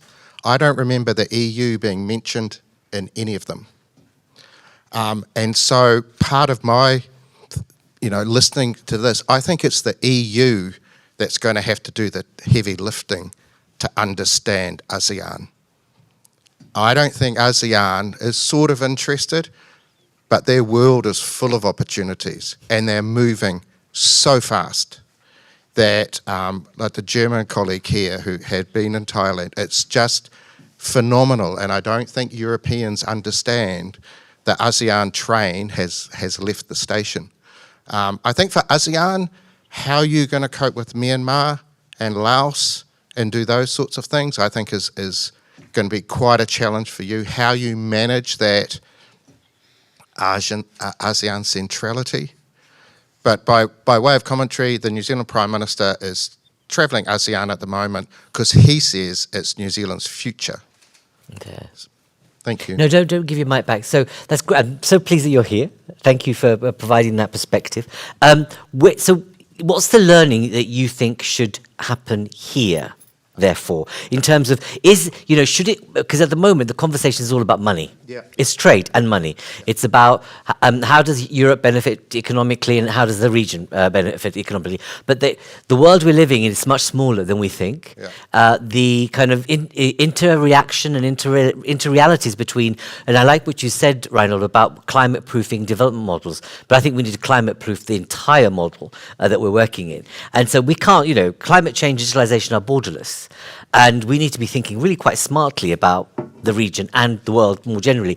What's your view on it? Because you're a diplomat, you're an ambassador, you've been in the field for a long time. So the fundamental lesson that New Zealand is trying to learn is that in the Asian cultural context, relationship has to mean more than we want to sell you stuff. So I come from an Anglo-Saxon background. Yes. You do a transaction, you build a relationship. It's not the same in ASEAN generally. You build a relationship, you invest with no return on investment for quite a while, and then you have that relationship. And that's where the trust comes in. And relationships are more than just trying to sell stuff. Thank you, very well said. A very important point. Relationships are more than just selling each other something. A kind of a leitmotif for this conversation. Who else would like to come in? Indeed, please do, gentlemen here. And it would be great if some of the women in the room put your hands up too. Don't be shy. It can't be a male-dominated conversation. So please speak. Should I pass over to No, there hasn't. I'm going to pick on one if their hand doesn't go up. But please, your hand has been up. Go on. Introduce yourself. All right, thank you. My name is Tomáš Kuchtig and I'm from DG Trade, from the Commission. I'm very happy to be here. I have to say I'm very happy that you have business here, represented especially Mr. Dong. I have been heavily involved in negotiations of two FTAs. One is Indonesia, which is coming to its end, and another one is Thailand, which has recently started. I'm very glad to hear that you mentioned standards, because actually standards is not for the public or for politicians or for political sort of arena, is not a very attractive, it's not a very sexy topic. Okay, it's technical, the same conformity assessment procedures, by the way, certificates and all these things, testing, laboratories and so on. So it's pretty technical, it's not very attractive. But I had to say that what we find pretty troublesome is exactly this trend towards national standardization. It's not only the case for ASEAN countries, but since I have some experience with, for example, Indonesia, Malaysia, Thailand, I have to say it's pretty difficult to convince colleagues from these countries to lean more towards international standards, because the EU, and the Commission particularly, has always been a great advocate of international standards, not only in food, but generally in industry and so on. Halal, for example, is a grand topic, which you know where I am heavily involved. So in this sense, and for example, Indonesia, we have observed that the last 20-25 years, there's a huge leaning towards SNI standards, basically for everything. What does SNI mean? SNI, it's Indonesian national standards, Standard Nasional Indonesia. Ah, okay. So it's difficult to convince colleague that international standards should play more sort of greater role, because it will be better for not only for EU or US or New Zealandese companies, but also for their companies as well, because that would open more room for their exports, right? So in this context, to finish my long contribution, sorry for that. In this context, it would be great if you on the business side could join us in this effort to convince individual ASEAN members, but not only them, because I mean you are a multinational and so on the role, importance, and advantages of international standards, and on, for example, mutual recognition of conformity assessment procedures for everybody, basically. And we see that companies do have issues with that. We have been contacted a million times. They're leaning towards us, convince. We are doing our best, frankly speaking. But it's not always easy. Thank you. No, it's okay. My colleague will take the microphone. But before you do give up the mic, because what I'm hearing is that governments are getting in the way, but the private sector could actually bolster and push through better dialogue and international standard setting, if I've heard you correctly. Correct. And so, I mean, is that what you would advocate from the Commission's point of view? Because, you know, when I think about our work across a range of topics, one of the things that we're saying, we've produced something called 10 policy choices for a renewed social contract for Europe, for the new mandate. And in that we say, treat the private sector as a shareholder in developing a better society. And what we mean by that is, don't simply do the buying and purchasing as a role of the private sector, but see the private sector as being a shareholder, as a partner, and in problem solving earlier on. What do you think do we need a different kind of department within the Commission? Yeah. No, my pay grade is too low for that.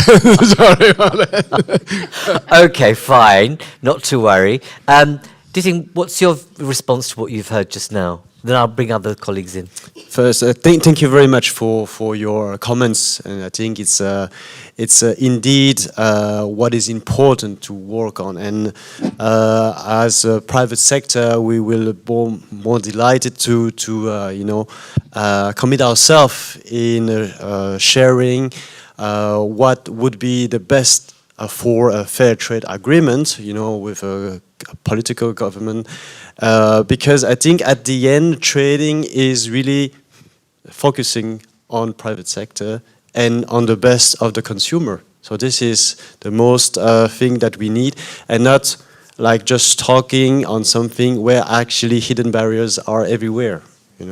So I think this is, and I hear you very well. It's very complicated.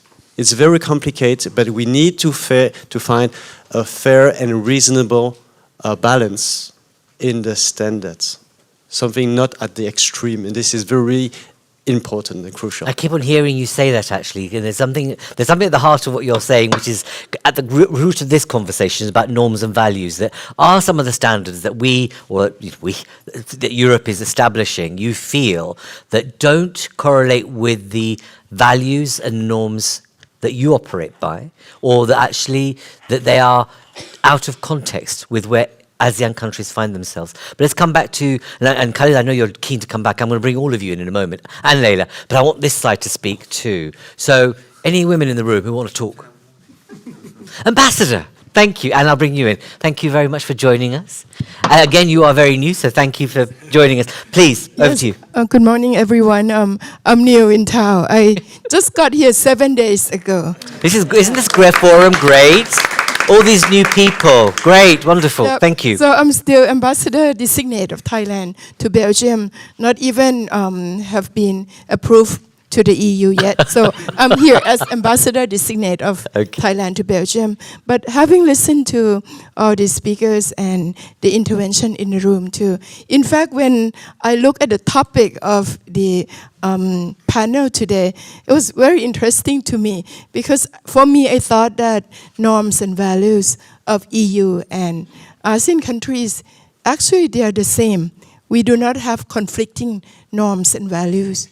For example, when we talk about human rights, rule of law, good governance, sustainable development, green technologies and transition, these are things that ASEAN countries also attach high importance to. So for me, there's no conflicting norms and values. In fact, we are working on the same thing. But of course, we have to be aware of the constraints and challenges. Sometimes we have norms and values that we want to implement. But of course, we have different conditions in the countries. We have not enough human resources. We still have to explain to people why these norms and values are important for sustainable development. Or sometimes when we talk about IUU, we still have the local fishermen who still have to earn their livelihoods from fishery in the coastal areas, for example. But for me, I think dialogues is important, and we are here in the long game. And for me, it's natural that EU will have to partner with ASEAN countries.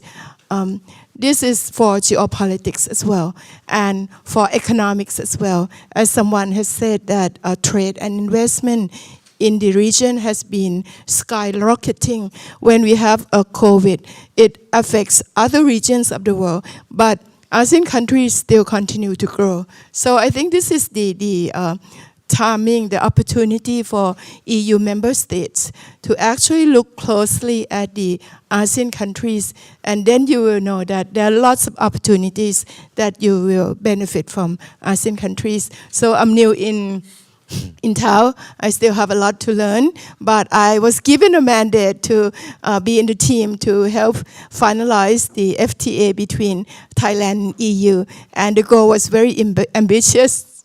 So we were talking in Thailand that we should be able to finalize the FTA between Thailand and EU within 2 years. So I'm looking at my colleague at the Ministry of Commerce. And he's looking at you thinking, oh, my new boss. Oh dear, right. We'll be working closely together. And of course, in Thailand, we work with the private sector. So I'm glad that I'm here and I get to meet a lot of friends here. Thank you. Ambassador, I'm really pleased that you're here. And again, just like Rhino, you're bringing a bit of sunshine from Thailand into this conversation. But there is a truth about when you're inside the region or the country, you see the world so differently and you look at Europe very differently. I know I'm saying something really obvious. It's like you go on holiday, and you go to the region, you think, oh, wow, this is not how I perceive ASEAN countries. And we need to get a bit of that comparative understanding amongst our politicians who only fly in, fly out.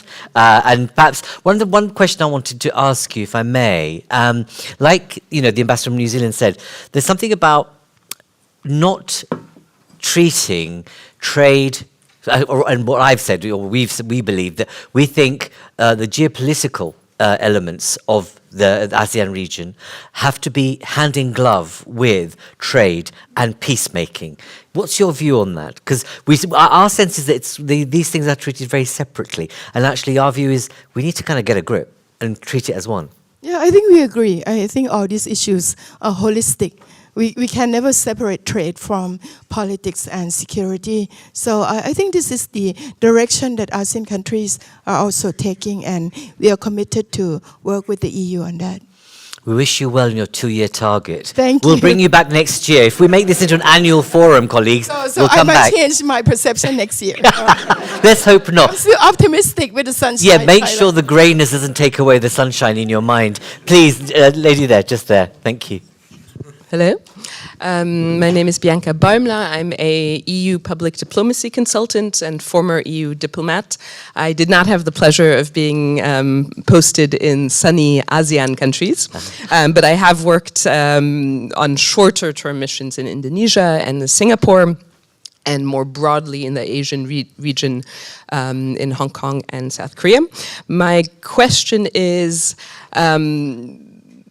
both inspired by professional and a little bit personal experience linked to my brother who's moved from, not ASEAN, but from Asia to Germany, and feeling a lot of frustration of how difficult it is to do business in Germany after having been doing business in Asia. And so, but maybe a broader question linked to the title of the session, EU-Asian trade relations and norms. There are actually a lot of different, we of course have common free trade agreements that cover the entire region. There are trade similarities among the different countries in the regions, but there's also a lot of cultural differences among the different ASEAN countries and among the different EU countries. So my question is, what would you say, and this is a question to anyone who wants to answer it, what would you say are the commonalities? And we could focus maybe on the positive commonalities, the shared common trade culture or business culture that you've seen in your experience. So is there a shared EU business culture, something that all the, the Italians, the Germans, the Finnish, something that's somewhat common in the way they do trade and business, and the same for the ASEAN countries? Is there something common between the way people in Thailand and in Singapore do business and trade? Just out of curiosity. Thank you. Quite a really interesting grouping of Italians, Germans, and Finns. It could have been really. Czechs and Slovakians. And but anyway, no, but a good question. Now I'm going to kind of ask the panel, just, your final thoughts and comments, because we need to wrap up. So Khalid, I'm going to start with you. Yeah. Okay, thank you. I think first and foremost, I was very interested when we talk about standards. Standards cannot be used as a tool of protectionism or discrimination. Yeah. And if we were to come to any agreement FTA, I think both sides have something that they have in common. So there cannot be a question of you want to implement international standards. If not, I think you should not even start the negotiation. It's very simple. It's two to tango. So I don't think so. I mean, my colleague mentioned issue of GP, government procurements, digital, energy and all that. So I know we have problem in that. But if you want to make that issues as the main priority for you to conclude, there will be no conclusion. Simple like that. Yeah. And secondly, I think the lady who just spoken, I think is very good. You have made that point of what is the common values we have. I think the language of business is the same. We talk about what? Dollar and cents. I think EU needs ASEAN and ASEAN needs EU. So that is the common language that we have. So now it's the matter of how we get things done. Yeah. So we need to sacrifice some of our so-called national interests, I don't know how to say, or some points that we wanted to still sustain, and same goes to the other party. Then we come to an agreement. If not, if we want to say that we want to be the world police, I don't think so we can come to any conclusion. Yeah. So thirdly is the trust. I think the point of trusting each other is very important. Then only we can move forward. So I believe everybody has shared their thoughts, so I totally agree that all of us agree today that we need dialogue, we need to engage. We have these problems, but we must address this problem. And EU and ASEAN are the best to, whatever you call it, economic grouping or regional grouping that need not lose their sight. Please think about the future, what we can do together rather than just having problem in addressing some of this disagreement. Thank you. Thank you. Thank you very much for that. Top? Yeah, thank you very much again. I think context is the word, I think, because we are coming from two very different regions. I would like to stress this by, again, giving an example, because a couple of years back, we have our products. I'm pretty sure many of you have heard of this. Coconut milk removed from the shelf in the European convenience store just because There's been a report saying that most of our productions were of the coconut was collected by monkeys. That's the truth. And again, there's no two ways about it. Yeah, we used some monkeys to collect some coconuts, but we've produced millions and billions of gallons of coconut milk every year. And you think, how many monkeys do you actually need to produce that much of? I knew you were going to say that, absolutely. And this is not misinformation. This is okay. So I think looking at things from different perspectives is and trying to understand each other in different contexts is very crucial for both sides, I think. And so and EU have their priorities. ASEAN and Thailand have our priorities. So I think trying to find the right balance between along the way is key, I think. Yeah, I think that's pretty much what I'm going to say. Thanks very much. Great, thank you. Thank you. Thank you. I'm not an expert in monkeys, but I must admit that, in the EU, and New Zealand ambassador has said it, and I fully agree, I don't think we're fully aware of, where coconut milk comes from or how palm oil is actually necessary in our products. But there has been this whole distortion about the product. And to me, it makes me think about communication. This is a key word because, yes, building trust, but also communicating. I think the communication that you mentioned earlier on, Mr. Moderator, about misinformation. Yes, indeed, there could be that risk, and there is that risk. So we need to handle communication much better. And this is part of our navigating, I have to say, that we at the EU have a hard time to communicate properly. We have been saying this for decades, but we still have a long way to go. We use tweets, statements, you name it, it's fine. But I think we need to communicate better and be a bit more humble overall. And as it was said, the EU has perhaps not sufficient awareness of the speed of change in the region, the dramatic changes that are taking place worldwide. We are in a comfort zone here. This is the reality. We preserve the status quo, and we need to change it. And I can see this a lot when we talk to third partners, being in the Southeast Asian region, being the Northeast Asian region, being in the African region, Latin American region. We think we're very important, but actually we're not. We are, to a certain extent, because as I said before, we can use our strengths as being smart enabler, as being, a soft power, but while being assertive. And we want to be mediating in the strict sense of the word in certain conflicts, but then again, we're just so many, and at the end of the day, we are so different within the EU, so diversity is another issue that is a wonderful issue that we are very proud of, but of course, it requires a lot of consensus, which is not always there. And I have to say that, the comparison, if we were comparing the EU and ASEAN, which I don't really like because we're completely different bodies, one thing that perhaps holds the ASEAN very strongly is consensus. At the EU, we don't have consensus in many ways. We do on foreign policy, which is an absolute pain. It's a headache. I mean, quite frankly, we don't like it. We'd rather have qualified majority. This has been said for years and years, and it's a real problem. And of course, we're 27 now, might become 37 eventually. Can you imagine being driven by consensus? So ASEAN at least has the advantage of being many less members, and consensus has been the motto.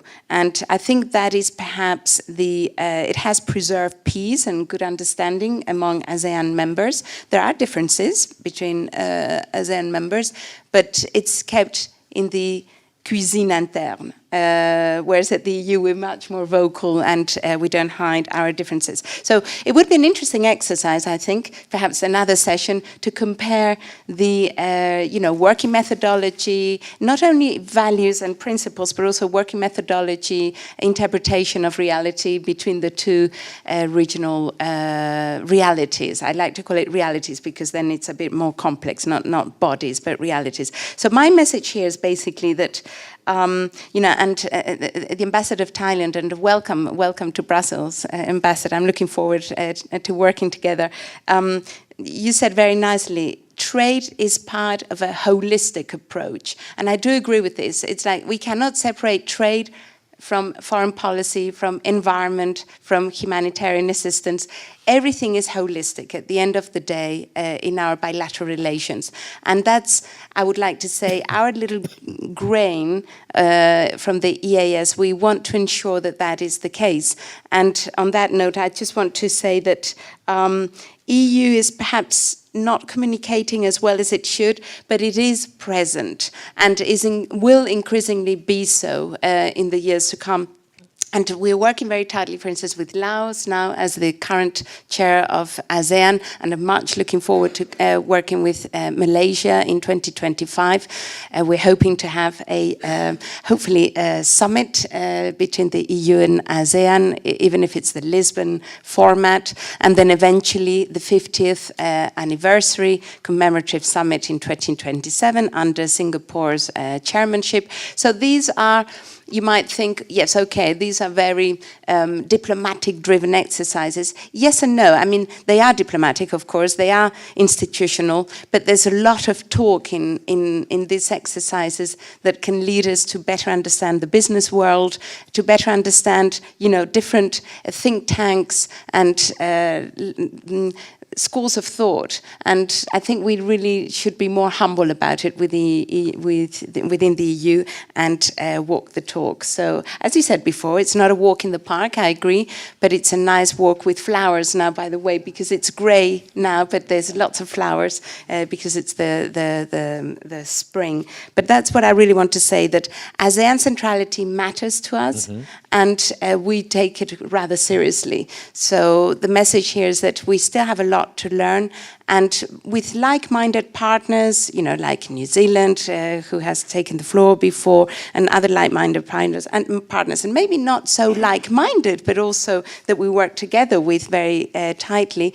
I think we can actually raise that image of ASEAN being an absolute and fundamental partner. Thank you. Because I think, as I said earlier, the burgeoning reality of ASEAN is almost, as the ambassador said, the train is left in terms of its capacity, capability, and domination in different ways, in the nicest way. I say that in the nicest way. The remaining three, I need you to be really clear because you've got to have coffee, and then we're coming back, and I don't want to lose anybody. So do not leave in coffee break, please, because this has been good, so it could be just as good next time in the second session. Doing over to you. Yeah. So for myself, I will be very short. I think that again, I've heard about dialogue, communication, and I will emphasize the words of the New Zealand diplomat. Mostly with ASEAN, it's first, before business, it's about the human relations that you created before business. So, meaning for me, again, both sides, we need to know better each other, and thanks to all the initiative from different think tank and from different people of the goodwill, I think that definitely we will go in the right direction if we put together Friends of Europe and Friends of ASEAN together. Thank you. Reinhold. Yes, thanks. Very briefly, a quick monkey experience and capacity building. When monkey grabs it, it belongs to monkey. I think that's all you need to know. Have to be careful otherwise. I'm leaving this panel very happily. It's, I think, I'm an optimist. I like to be an optimist, and I think I tried to bring that in the beginning of my statement. And I'm leaving also this this morning with a sense of optimism. There's a lot of common interest, commonality, common challenges, goodwill, and of of course, humility is always an ingredient that you need to have in any relationship. Know that you understand and know nothing. I mean, it's like things are complex. I mean, you are upset with some partner government in the international cooperation sphere because they're not implementing everything that you want right away. Come on, it's like, look, in Germany, I'm upset at my government for not, getting things coherently together more often than, it's complicated. And I think if we are willing to understand that at home, how can we not understanding that in international relations and focus on actually getting the job done? I completely understand. I mean, it's we cannot let the sticking point lead us to stumble. And for that, we have many avenues where we can connect, where we can, on technical level, have discussions, where we can have diplomatic level and business side discussions. So let's use them. I think it's very worthwhile. Thank you. Di-Ting. So thank you very much for actually letting me conclude the session. So I will just comment on your question. Is there a EU business culture? Is there an Asian business culture? I will say no. There's a country culture, there's a people culture, and I think this is important to know. Is it difficult? Yes, in a sense. If there is no dialogue, if people come to sit on the table just to impose their own view. But if we are ready to listen to what other has to propose, if you think that going a little bit backwards on your opinion is not a failure on your position, this is what's bring richness and sharing. I'm working in a negotiation for more than 25 years. But everyone negotiates since the start when they're born with their parents, right? So how do we reach actually what we want? It's not on the message, it's on the proper way to share the message to the opposite person. So we are partners, we should look ourselves as it is. Thank you. Thank you so much. Can you just think about it? Imagine if this little glorious panel, with more women obviously on the panel, we could actually change EU-ASEAN relations quite fundamentally. We've got some kernels of what that's about, and I like what you said, Ambassador from New Zealand, that it's not about selling, it's about a relationship that you build over time.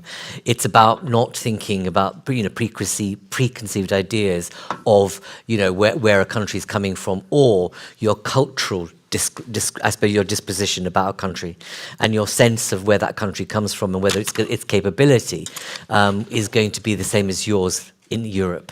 I think globalization has changed all that. There's a whole generation that's not in this room, by the way, that are fiercely connected between ASEAN and Europe. 15, 12 to 25-year-olds are connected in a way that people aren't in this room. And we need to understand that generation isn't going to take any of the nonsense that we take here. They're operating totally differently. But so thank you very much for your time. Please don't go away. I can't assure you how many monkeys were involved in making the tea, coffee, and the milk out there. But I think we're going to be left with that image forever, including some sunshine. Thank you to our speakers very much. Thank you. We now move into a discussion about digital.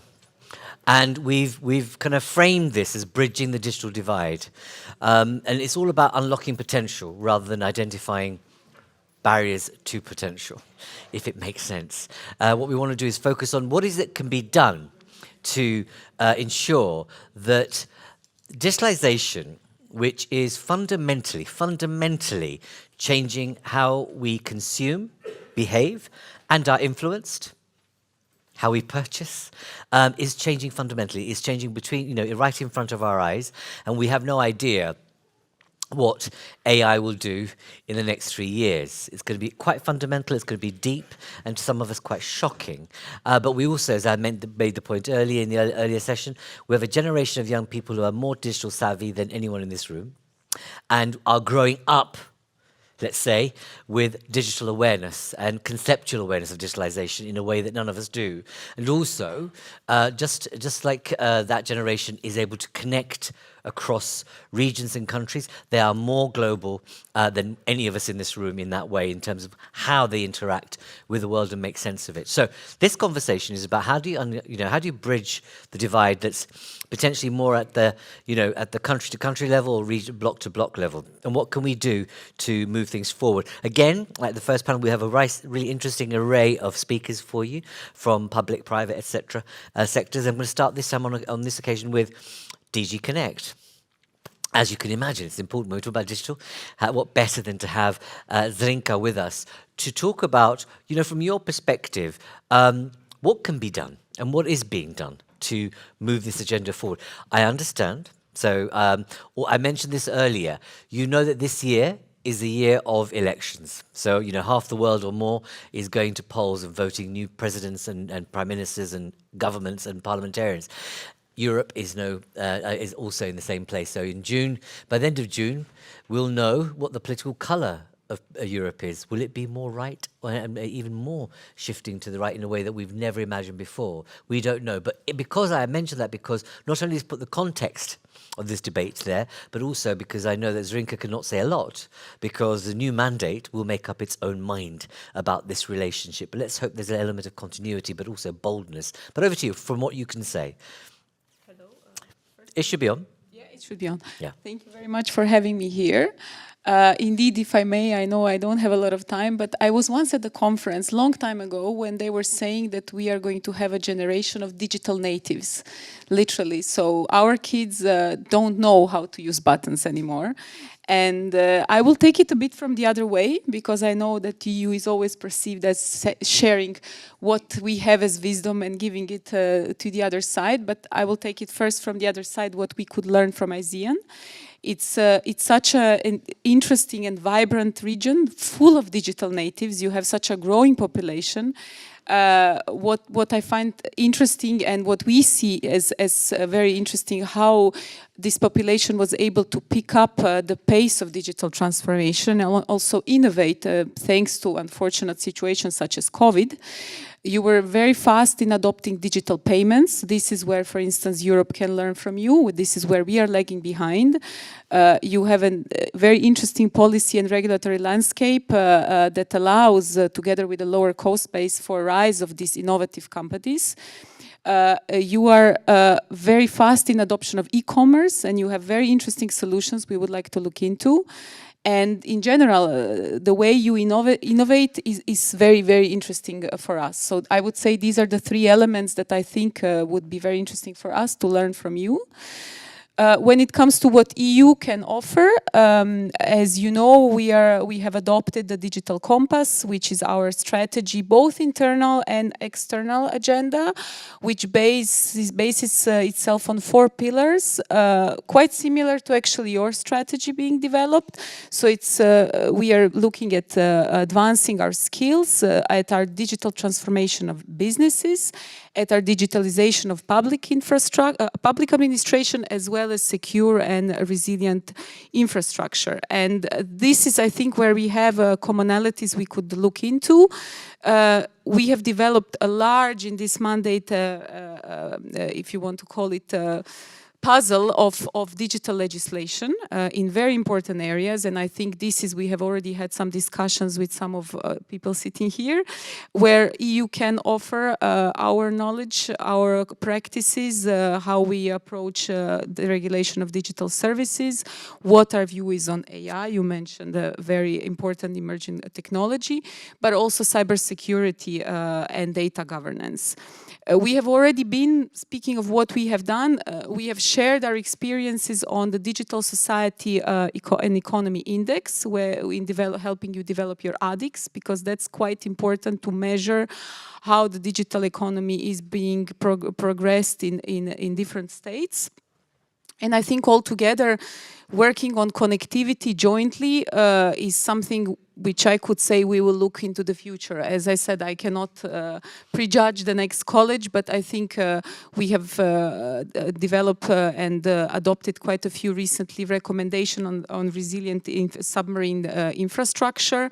We are looking into developing some routes which could lead also into Southeast Asia. So I'm hoping we will have conversations in the near futures also on that. So thank you very much. No, thank you. I mean, it is a pity it's right at this stage, because it would be great to know if you're going to have some sort of digital sandpit or sandbox unlocking of opportunity, because there is so much, as you say, so much to learn from the ASEAN community. I mean, I was in Beijing about 9 years ago, and the ability to use your phone to make payments, shake your phone and make a contact, to share the bill, I mean, that was 8 years ago. I mean, and we're only doing that sort of now. And, you know, can you imagine what's happening across the region in terms of technological advancements? And we're not even, and it's that point that was made earlier. Those of us who haven't been in these places don't know that what the pace of change it is. Because, you know, when I say to colleagues that, you know, in Beijing I was paying with my phone and doing all of this 8 years ago, and some of my colleagues are 25 years old. So, you know, you can imagine they were like, you know, much younger at the time. And you think, wow. So there's something about unlocking that capacity of innovation from, you know, ASEAN into Europe. And is there any thoughts of that? Because you know, there's the index like we've got in Europe. Fine, that tells you what progress is being made. But that sense of knowledge and learning exchange and innovation exchange, has there been examples of that? Is that in you're putting your policy folder together of a new mandate, obviously. Is that in your purview? Like, I imagine yes, because we, as you know, we are finalizing our e-wallet. We are lagging behind, but this is really something we want to promote, this cooperation with our partners around the world, and we are already doing so. For instance, we are Japan. We're going to have a digital partnership council on the 30th of April, where we will actually sign a memorandum of cooperation on digital identities. Okay. And there is some work being done. There are discussions. I know that there is a mapping of digital identities also in the context of G7. So it's definitely on everyone's radar. And I think that this is something that is very close to also our Director General heart. And this is something where we see future cooperation. We want to really learn from everyone. Even our regulation, whether be it AI, it's pro-innovation. So for us, it is important. EU has always been very strong in R&I, and we want to maintain this. Actually, one of the elements in our international cooperation is to allow for this R&I to grow, and to, of course, share our experiences with our partners. So I think there is appetite for this. Okay, indeed. let's see, because I think it's the conversation we're having in the first session about the train is left in ASEAN on so many levels. And, you know, there's only a moment left before we're actually using retina-based identity. Passports will be a thing of the past. And, you know, we'll be in Europe thinking, yeah, 10 years later. No, we'll be there, I assure you. We'll be there. Okay, all right. Late, but then. No, thank you. Let's move to let's go back to a country that's important, but doing as others, but has been at the forefront of so much in different ways. Malaysia, back to you. And you know, I was wondering, tell us what kind of digital pathway are you crafting in Malaysia, and how is that? You know, what initiatives are you currently undertaking to kind of, I suppose, shift a gear? Okay, thank you. First of all, thank you for the invitation. Let me put everything in context. When you say digital advancement, how advanced is Malaysia in terms of digital? I like to use my personal experience when I arrived in Frankfurt 2 years ago. When of course, my first posting, so you were about to receive your allowance in euro, you used to get in ringgit Malaysia, so you're very happy. And then I asked my clerk, Elizabeth, when is my first allowance will be in my account? It was in Thursday or Friday or something. And then he said, oh, I already transferred. I didn't receive the money until next Tuesday. So I said, something wrong? Oh, that's normal in Germany. So when you transfer any money, it will take 2 or 3 days. That is not normal in Malaysia. I mean, when my deputy arrived in June, he also asked me the same thing. Why I didn't get my allowance? I said, no, you have to wait for 2 or 3 days. That's normal. So let's put in context. Not to say that to brag about Malaysia, but that's not normal in Malaysia. So you mentioned about e-wallet. I can show you my wallet. I mean, I a lot of e-wallet apps. Touch and Go, my Malaysian colleague can confirm, even my ambassador can confirm. We have e-wallet, we have Shopee, we have Touch and Go, we have, but no money, of course. A lot of e-wallet, but what you still, yeah. So there's a lot of e-wallet in Malaysia. So that's how advanced we are.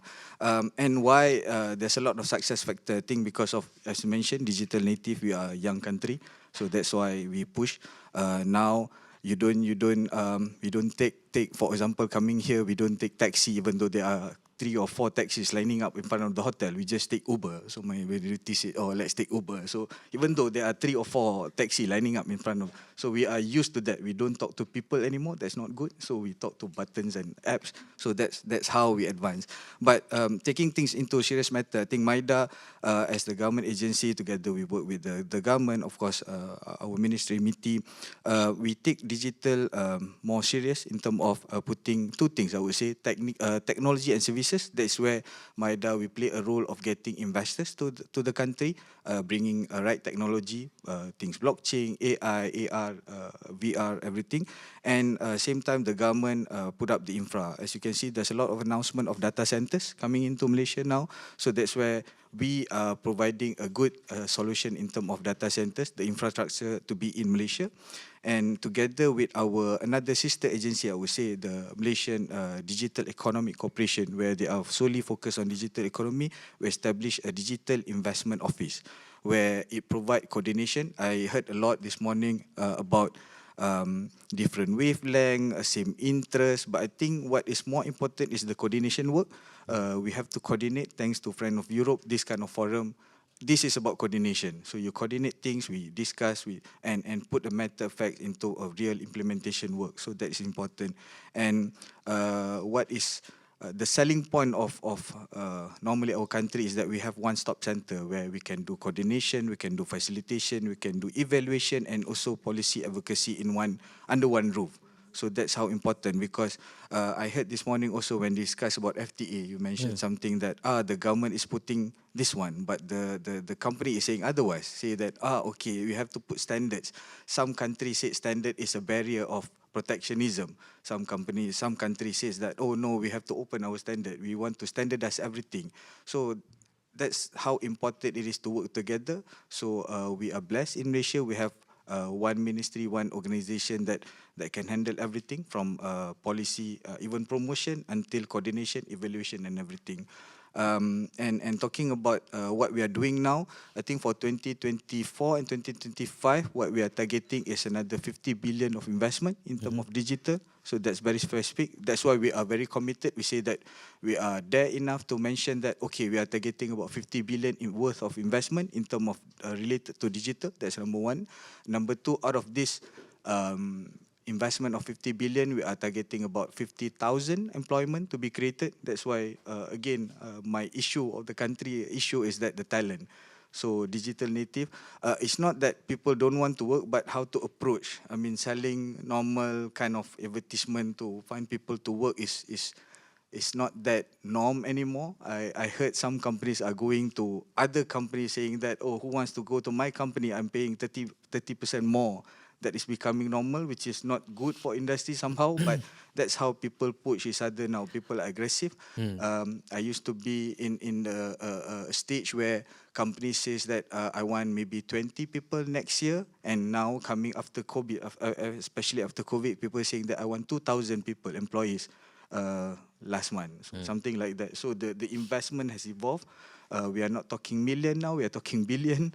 So those are the things that, so I think we have to move fast. You mentioned so many times about the trains left. So I think that is something, catching up game that we have to do.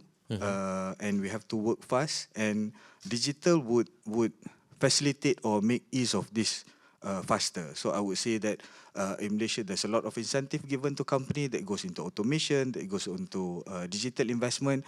But you have to be very careful, because some companies, we see a lot of mistakes where they would like to invest big, as simple as creating a new server room, everything as new machine. But what you need is just a dashboarding activity. So those are the things that you have to find a balance in between. So Okay. that's my point. No, thank you. I mean, what's the vision? What is Malaysia's vision of being digital? Does it want to be, seen as being an outrider in digitalization? I mean, for example, you made the reference to skills, but how are you transforming your education system, for example?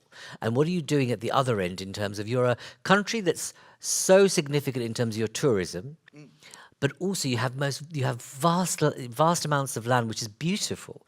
You have a natural, let's say, natural resource, which is significant. How is all of that being thought through a digital lens, or are you taking a much more, I suppose, sectoral point of view? Is it a whole of society approach you're taking? Yeah, I think again coming back to earlier example, as our speakers earlier saying that, I mean, I am from Frankfurt together, so finding LTE in Frankfurt is sometimes could be difficult, even though in the airport. So Malaysia, we are increasing our coverage to 80% 5G.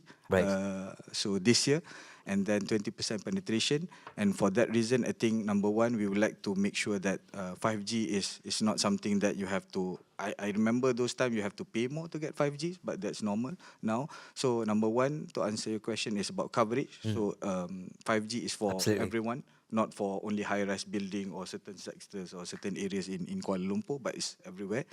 Second, on education, yes, we are. But we don't know where to look, for example. I mean, I know Germany, people used to come, TVET, we are talking about TVET, engineering, R&D, blah, blah, blah, E&E, we go to Netherlands. But digital, we don't know. Maybe we have to look somewhere to where should we benchmark ourselves in terms of digital education, for example.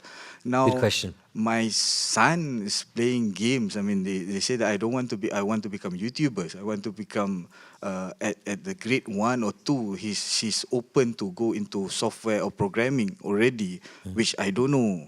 I failed my C++ last time, those times. So those are the gap that we are managing. Even I don't understand their language.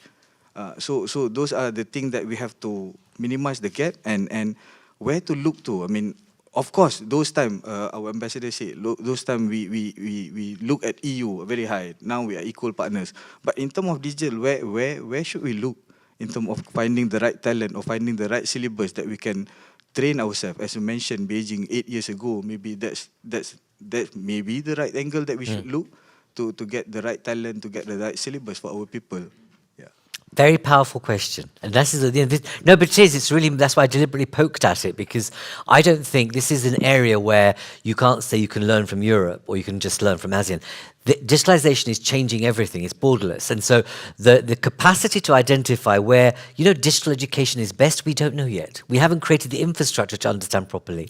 And the fact that you make the point that the generation that's like 5 or 10 right now is so digitally savvy that our talking points, we're not even ready to be able to understand how that's going to change and how dramatically.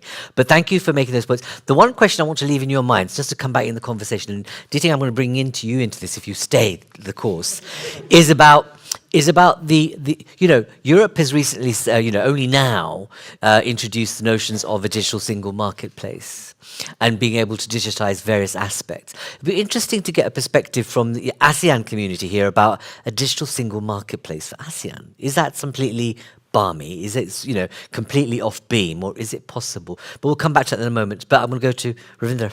Hello, thank you for being here. You're the CEO of the Asia Network.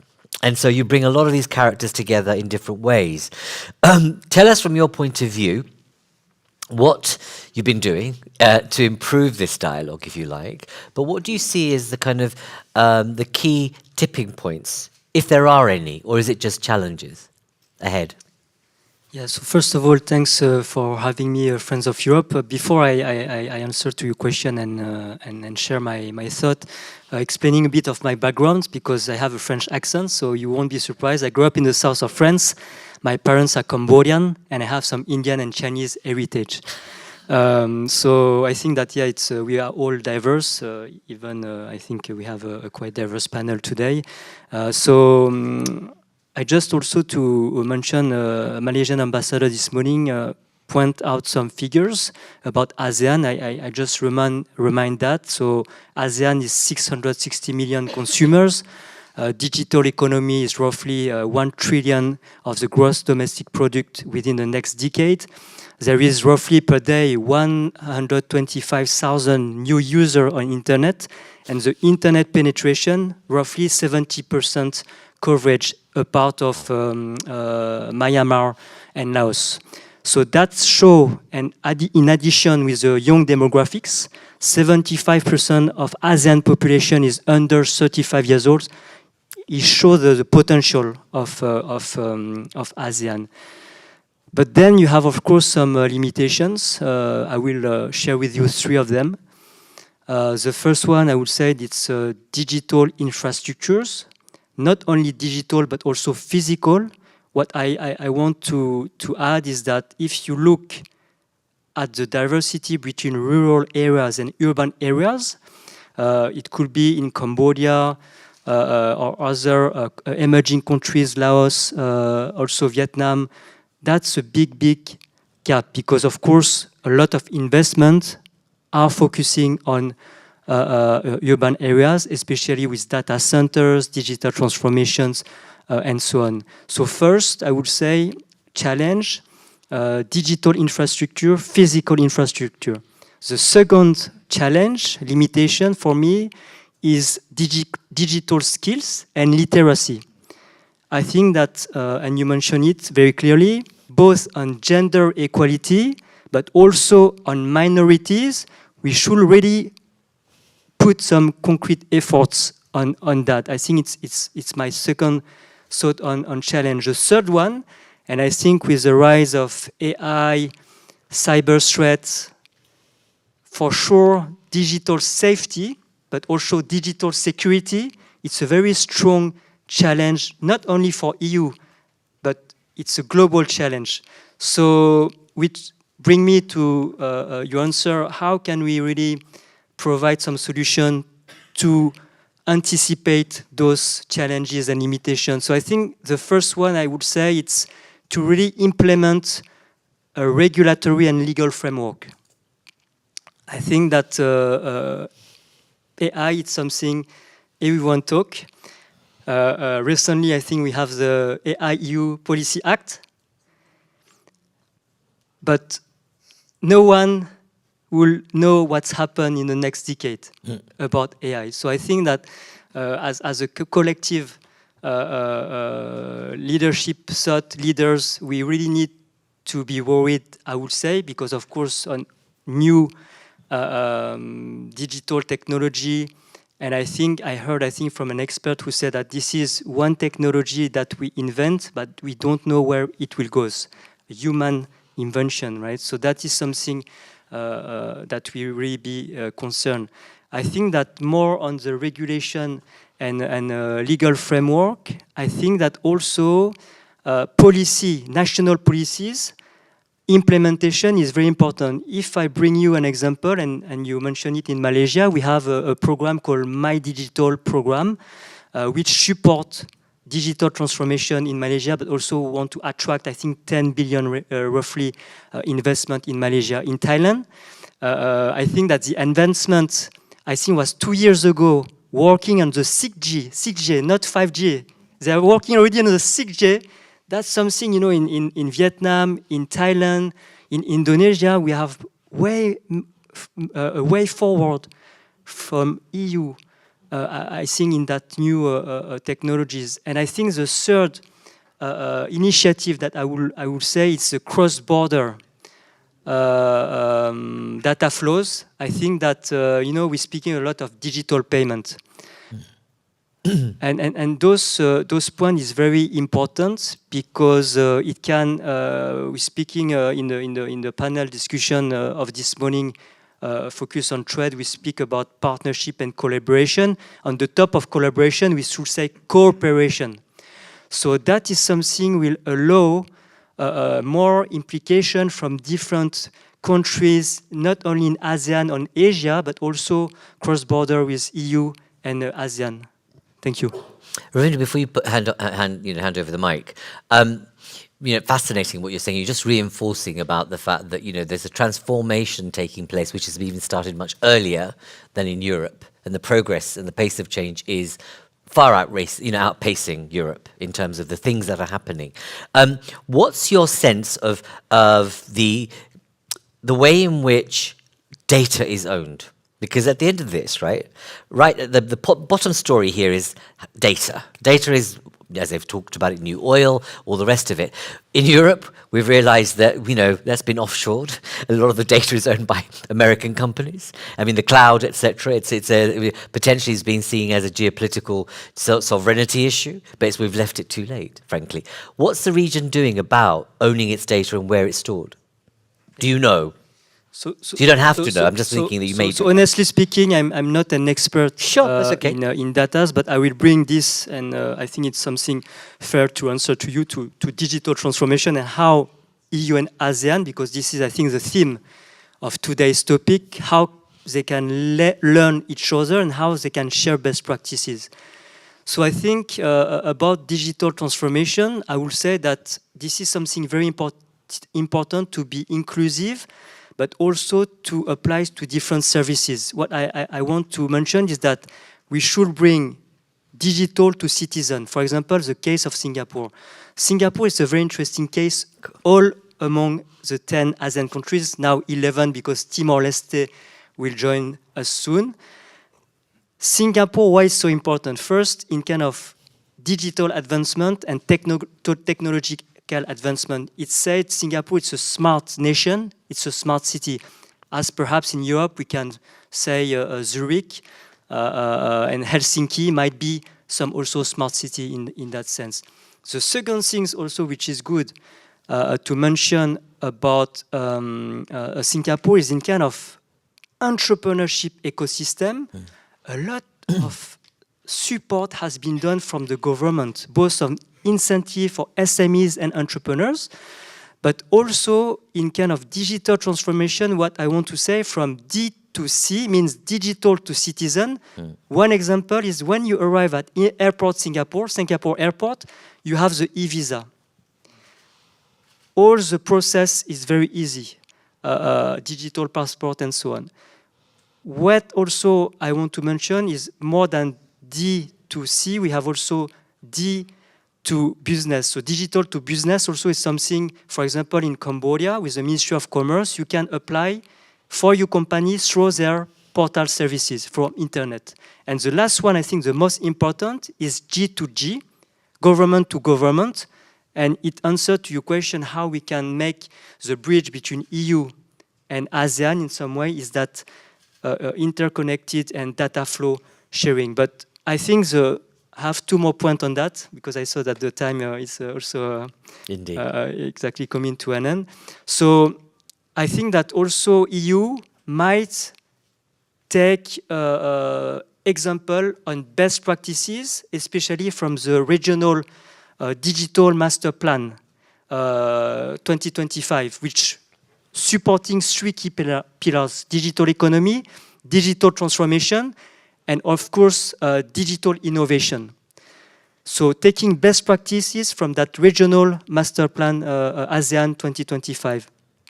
And my last point, I think that is something that I'm happy because there is, from this morning, one institution called GIZ. So all that institution who are supporting bilateral relation between EU and ASEAN, GIZ, but also, of course, AFD, Agence Française Développement, who really strengthen that relationship between EU and ASEAN. And I will say, more than that, I think that we also need, there is, I think 2 years ago, EU-ASEAN summit, who discussed, I think was 10 billion was approved to support digital infrastructures, especially I think the cable C and different other innovation in R&D. So those kind of example might be good to take and leverage to strengthen, to facilitate that and to compensate that digital divide. Thank you, Ravinder. Thank you very much. I'm going to go and we're straight on to Alessandro. Alessandro, thank you for joining us. You bring in a different perspective. We thought it was important to have your perspective here, so thank you for joining us. Telecommunications is Alessandro's thing, Deputy Secretary General at ETNO. What's for you is the thing that we need to do better and more of to ensure accessibility? Yeah, first of all, very inspiring to hear the colleagues and to get out of the EU bubble, because we are all in Brussels here. I must say we share a lot of the problems in a way. Talking as telecom companies, I will tell you that the first thing that we need to do is to ensure that we get 5G and fiber to the home to everybody in Europe. We heard that there are sometimes hiccups in Frankfurt with LTE. When you have a lot of legacy, and in Europe we have a lot of legacy in terms of infrastructure. We had old infrastructures, copper networks, old radio access network, and we have a lot of legacy also in terms of regulation, of laws, because we have a long history. So replacing something old is always more difficult than building something from scratch and something directly new. So that is our challenge right now, is how fast can we ditch the old networks and replace them with the new. We are on track to do good stuff, meaning that already today we have around 8 out of 10 citizens in Europe can use 5G, consumer 5G, and on fiber to the home we are at about 50% of the households in Europe that are covered. But we are far from the ambition, and it's an ambition that we actually share with the European Commission, which is 5G standalone, meaning the powerful 5G that can be used by the manufacturing plants. Everywhere you have a plant, there needs to be this powerful, dedicated network, so that the next manufacturer, the next automotive manufacturer can then use the network for specialized services in their plant and innovate on that. The same on fiber. We are at half of the coverage. So when we project now the pace of investment between now and the end of the decade, in 2030, which is our digital decade targets in Europe to achieve full 5G and full gigabit connectivity, we will still have around 40 to 45 million people who will not be reached by a fixed gigabit network. So you see that there is a lot of work to do, and this work boils down to one magic word, which is investment. So as much as you are looking to foster investment in the platforms, in the applications, in the infrastructure as well, this is something that we have in common. And the investment gap or investment need has been calculated by DG Connect earlier last year, and it is between 175 billion euros and 220 billion euros, depending on how ambitious you want to go with your rollout. So this will be our first big challenge, having a faster pace of rollout and having also a bigger scale of the rollout. The other one is around innovation. And also here, I think that there are many touch points. At Ethno, we looked a bit at the future of the sector at the next decade, and we identified a series of technologies that will be crucial to this innovation. 5G, FTTH and 6G, we mentioned them together, but there is also how do we build those radio access networks. So now there is a thing called Open RAN, where basically you have virtualized networks, radio access networks for mobile, and so you have new kids on the block. We have two crown jewels in Europe that we're very proud of, Nokia and Ericsson. Basically the entire world is building the infrastructure of the future thanks to these crown jewels. And we have new kids on the block. I'm thinking of Rakuten, I'm thinking of Mavenir, so new companies that are getting into the business of network innovation. And then there is the big promise of data. As you can imagine, telecom operators do have a lot of data, especially metadata. The challenge for us as European telecom operators is how do you enter that market that today we completely leave to the Americans. And there is no good reason to leave it only to them. It's good and healthy also for them that we get into the space. The question is, how do we do it in the European way? And the European way, it's a data protection and privacy mindful way of doing this kind of things. And this then relates to the last layer of innovation in the telecom sector, which is around how do you use AI? And there are so many ways in which we are already using it. Part of it, it's very simply to run network operations and to do network automation. So a whole series of things that today require a software or a certain level of human intervention can be done faster and better. One example is blocking cyber attacks, which is a reality that is increasingly important for us, especially when you think of state-led actors in the past years. That has become increasingly a concern.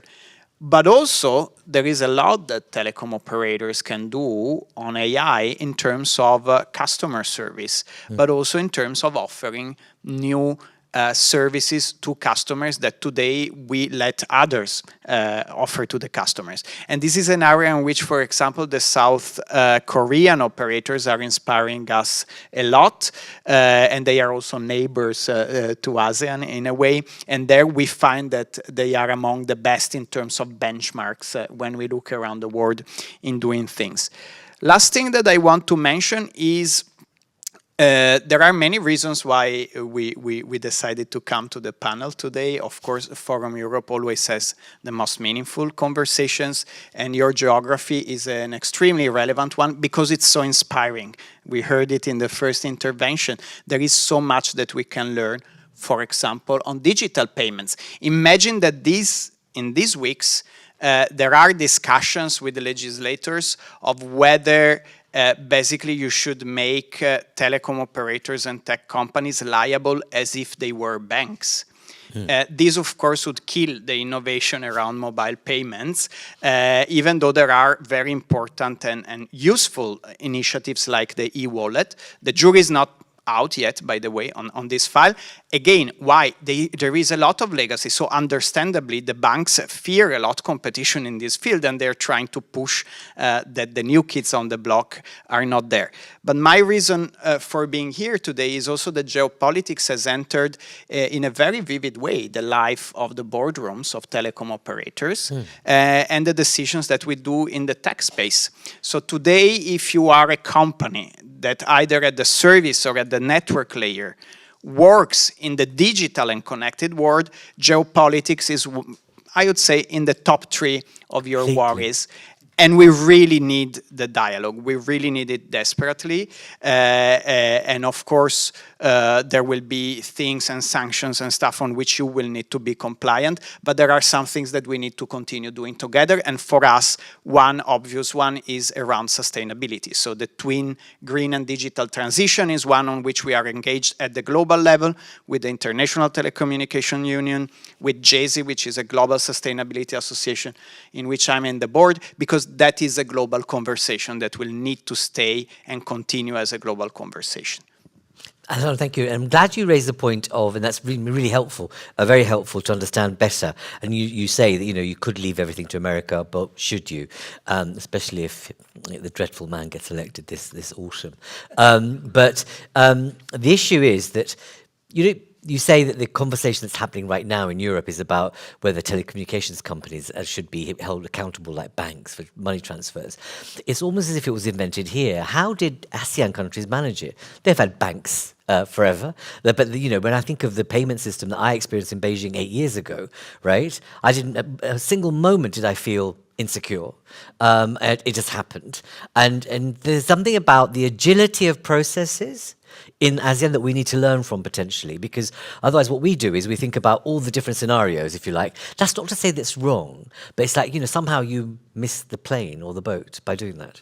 If I can comment on that, yeah. First of all, you're speaking to an Italian, so the oldest bank, the oldest bank in the world. Actually, you're right. It's yours. Yeah. The oldest bank in the world comes from my country, yes. Monte dei Paschi di Siena. By the way, it went bankrupt, was rescued with state aid approved here at the European Commission, and that's when I changed it because I had that. So. Legacy, again, is one of the explanations here. But yes, and I would pick up on your point by saying that what we see in the telecoms world is we're very supportive of digital regulation, because what we saw until a few years ago is that we as telcos were super regulated because we are around for many years. And there were new kids on the block back then, 10, 15 years ago, which is now the big tech, that were entering our space with messaging services, calls, but not being regulated. So in a way, you have two choices when this happens. Either you lower the regulatory bar on the traditional people, or if you decide for legitimate democratic issues that that regulatory bar needs to stay where it is, you need to create the famous level playing field. This said that we are very supportive of the level playing field, because otherwise one player is playing with the hand tied behind and the other one is playing freely. One thing that we would like to see more in Europe is looking at these new technologies as an opportunity. Because you can, of course, regulate the technology that you buy from the others, but you need also an industrial policy in which you develop your own, believe in your own, and have enough space for industrial leadership. Because regulation cannot substitute products and services that people want. So we need both of them. Now we have one part, which is the regulation, and that's good. We need to work more on the second part, which is developing our own things. Absolutely, thank you. Thank you very much. Christina, I'm going to leave you to a little bit later, because I really want to talk about because otherwise we're biting too much at the same time. I'm going to bring you in very specifically on you-know-what in a moment, which is going to give an appetite here to know what this is about. But I just want to know, are we having the right conversation, do you feel, in terms of what you've heard so far? Are the entry points to this conversation about the digital divide the right ones, or do you think we're just missing the point? Charles, can I bring you in? Please, do introduce yourself. My name is Charles Bark. I'm representing a private society. Yeah. My name is Hainunu, co-founder and entrepreneur. We are based in China as well as French. As Ravindra said, I'm also French-born Korean, so you can notice by my accent. I want to raise, digital divide is the right topic. Why? Let me just give you an example where we're working on with AI is healthy aging.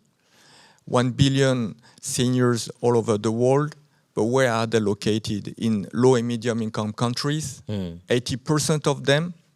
That means every day there's 100,000 seniors coming every day on the market, and 80% are in low and medium income country. So ASEAN is around 500 million. So our example is, as a French entrepreneur working with the government in China and French, we are involved in a $500 million project to promote the best of digital divide between our two countries. And the yin and yang that we're doing is, if we're talking of digital divide, we have a lot of lessons to learn from Asia, not the reverse. As you said, 8 years ago, you saw that in China. I was spending around 15 years in China as expat workers. So Chinese has a lot to learn in Europe because they have 1,000, we call it internet hospital. And so in France, in my country, we have 0. But the yin and yang that we can do to break this digital divide is not only focusing on digital, but also expertise, because digital AI involves human. And AI is made by human for human. So if we talk of digital divide in the field of healthy aging, there is a wonderful project that we're in, and I want to ask a question for the ASEAN here members, is a lot of people today suffering from helping seniors when we are far away from them. Maybe half of us helping our healthy parents. A value that is from that is love. But the question is, how can Europe can learn from the best practice from Asia in AI, which is more advanced than here? And the second thing, for the Asian population, because we try to work with CP Group in Thailand, and generally wanted us to be there in Malaysia and bring this innovation. But in Asian country, what we face is multiple standards We are China FDA, Europe FDA, but what about ASEAN, where each of them has their own standard in e-health? How is it possible to bring the best and twin both of the best practice in both worlds when we have a divided standard in 10 plus 11 countries in ASEAN? It cannot be coming in Thailand, for example, even though we're supported by CP Group, the biggest in Thailand. Yeah. And in the reverse way, we cannot bring the best practice in AI from China because of geopolitical or whatever. So there is kind of down-to-earth problem that we're facing today. Yeah. And thanks to AFD and the World Bank, and by the way, UN nations selected our offer, and we are technology pioneer from the World Economic Forum. But on the basic daily problem as an entrepreneur, this is what we're facing. And how is it possible to bridge these two is kind of headache on the background. And don't give up the mic, because I really want to. I think we want to hear a bit more. But you bring the issue of aging right front stage here in a way that we don't. No one would think that you're talking about EU-Asia ASEAN relations, that we're talking about that point. But both blocks are having the biggest, a challenge in that we're living longer. The literacy issue is really significant. And, the thing about it is that AI and digital transformation could fundamentally transform aging into a positive experience for many of our parents or, people that we know in the community. But we don't seem to just kind of get there. Where do you think, is it about finding the kingmaker in the 10+1 countries of ASEAN? Is it going to be a government-led thing, do you think? Or do you think that, people like you, Dinting and others, could actually just form a coalition of the private sector and say, let's just do it? I know it's a hard, I don't know, is that too naive? Yeah, that's a wonderful comment. Platform, PPP, is the best. I was invited 4 months ago in the United Nations headquarters, and we try to think global in 2 days there, with all the KOL in digital, AI, whatever, silver economy. Yeah. And the best conclusion that we were coming out of those 2 days is platform ecosystem, P2P collaboration, and try to turn around this sick care into a preventive care. That's right. Because it costs a lot for chronic diseases. Chronic diseases cost 12% of the GDP of Europe. Exactly. 5% of Asian countries, and 17% of US. But it doesn't mean that, and this is unsustainable cost. So the way to answer your question is to fight against that is a platform PPP, where you have the agility of startup with big firm and having a right collaboration with the government, because government has the monopoly of healthcare and aging care. So how is it possible to set up this platform in the right way that will not be hindered by the legal system? Legal system is worse against innovation. And how is it possible to make this kind of sandbox? Baby step, but make it walk the talk rather than think big but do nothing. Brilliant. Sandbox, we like sandbox. I want to turn to people who are not looking up at the moment. So Reinhold and our colleague from the Asian Development Bank. Is this something that, you could see GIZ supporting? Or is that something like, something that we don't touch? The sandboxing of, technological innovation that will actually fundamentally transform the healthcare needs and the healthcare access of older people, both in Europe and in ASEAN countries. I think that's something we would support, yes. And quite simply why, because I think it's also a topic of international cooperation for sustainable development, and that's basically our purpose, our raison d'etre. And so if somebody would like to engage with us and engage us on it, we're happy to try to bring to bear the assets that we have, which is there you go. See, it's in real time. We've got an idea. To make sure you make a note of it. Exactly. No, but it's like most of the things, and I said that this morning. It's about trying to find different rooms, places for engagement, and different fora. And it can be technical. It can be more, let's say, creating opportunities for different stakeholders. that usually don't meet, or it can be political. And we do have some experience in this regard. So yeah, I would not say no to that at all. Lovely. It's rather a question of those basically who then also engage with us, setting that as a priority topic, and then we're happy to come in. Indeed, wonderful. Asia Development Bank, colleague? Is this something, sandboxing, is this something that you would, you know, as a development bank, something that you'd be even take an opportunity or a chance on? Yes, absolutely. Yeah, you might think that development banks are a little bit behind often innovations, which is basically the truth. We don't want to experiment something new with our client governments, but at the same time, we are always looking for the opportunities to embrace the innovations and find ways to apply to our client needs. So we've been actually introducing a few sandbox approaches in different fields, in the finance and digital infrastructure sectors, and we've been experimenting with a few pilot studies and cases. So we can definitely say it's the way that we can actually promote innovations and try to experiment and explore new opportunities, especially to meet our the clients' needs in the evolving this digital space. Excellent, great. Of course you can. Please do, please do. The mic's on its way. Is Roland in the room, by the way? Roland Bauer? Okay, I think I just want to respond what my colleague Asrul mentioned. When we talk about digital or digitalization, who do we refer for the best practices or things like that? And Charles mentioned that Europeans should be looking into Asia on this. But I think all of us in this room will agree, there is this perception on security. When, I mean, I'll be very frank, the second provider for Malaysia 5G is a country from Asia. I should not mention which country. So there were a lot of, I would say, complaints to say that they say that it is not secure.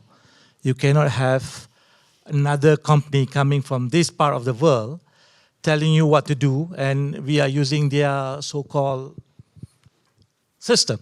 Yeah. So how do we move forward from this? Dharmendra mentioned 8 years ago, when he was his benching, he can just shake his phone and everything was there. So now we have issue of perception. So I think this security issue need to really be addressed in order for us to move forward. Thank you.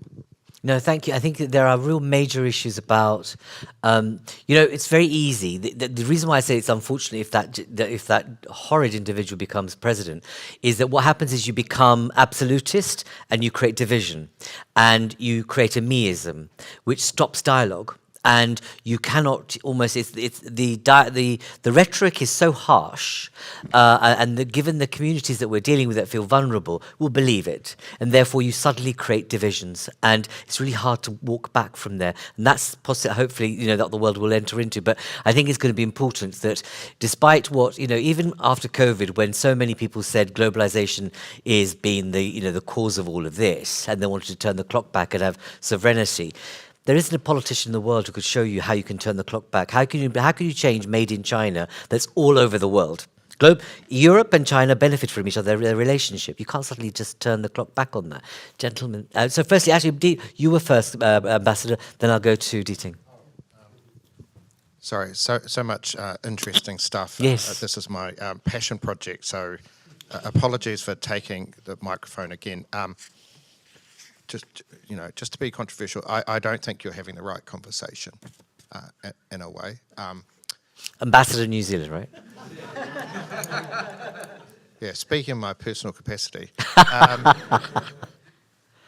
So the organisation I come from has a lot of data on this. We have a 20-year data set of young New Zealanders. So first of all, what we know about young people in Asia, including New Zealand, is they don't think of the nation state. They think of sectors. So they don't think about Malaysia or Indonesia or New Zealand. They think about gaming. They think about food. And the where isn't that relevant to them. So we're sitting here talking about, you know, Europe, European. We have legacy systems in New Zealand too. We're a small country. We're very large distances. We are 90% fibre. So I'm not sure I really believe the legacy stuff here. I think there's a bit of patch protection, personally. So we have 450 entrepreneurs in our program, young people dealing with each other. None of the geopolitics worries them. Just give them the platform and they'll get going and doing it. Our entrepreneurs in New Zealand are learning massive amounts from our Filipino and Indonesian and other cousins about social enterprise. That's what's really driving them. How do they do good in this world? How do they make money and do good in this world? So I think this sort of, this block here comes from a Neopolionic, legal system, therefore it all has to be regulated, and others come from this laissez-faire, unless it's not allowed, it's allowed, and you have this, constant sort of clash. But I just think there's this whole group of people who have no interest in any of that and are just getting on and doing it.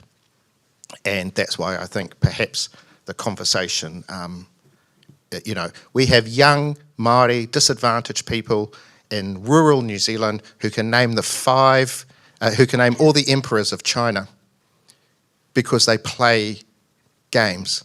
That's how they're learning about Asia.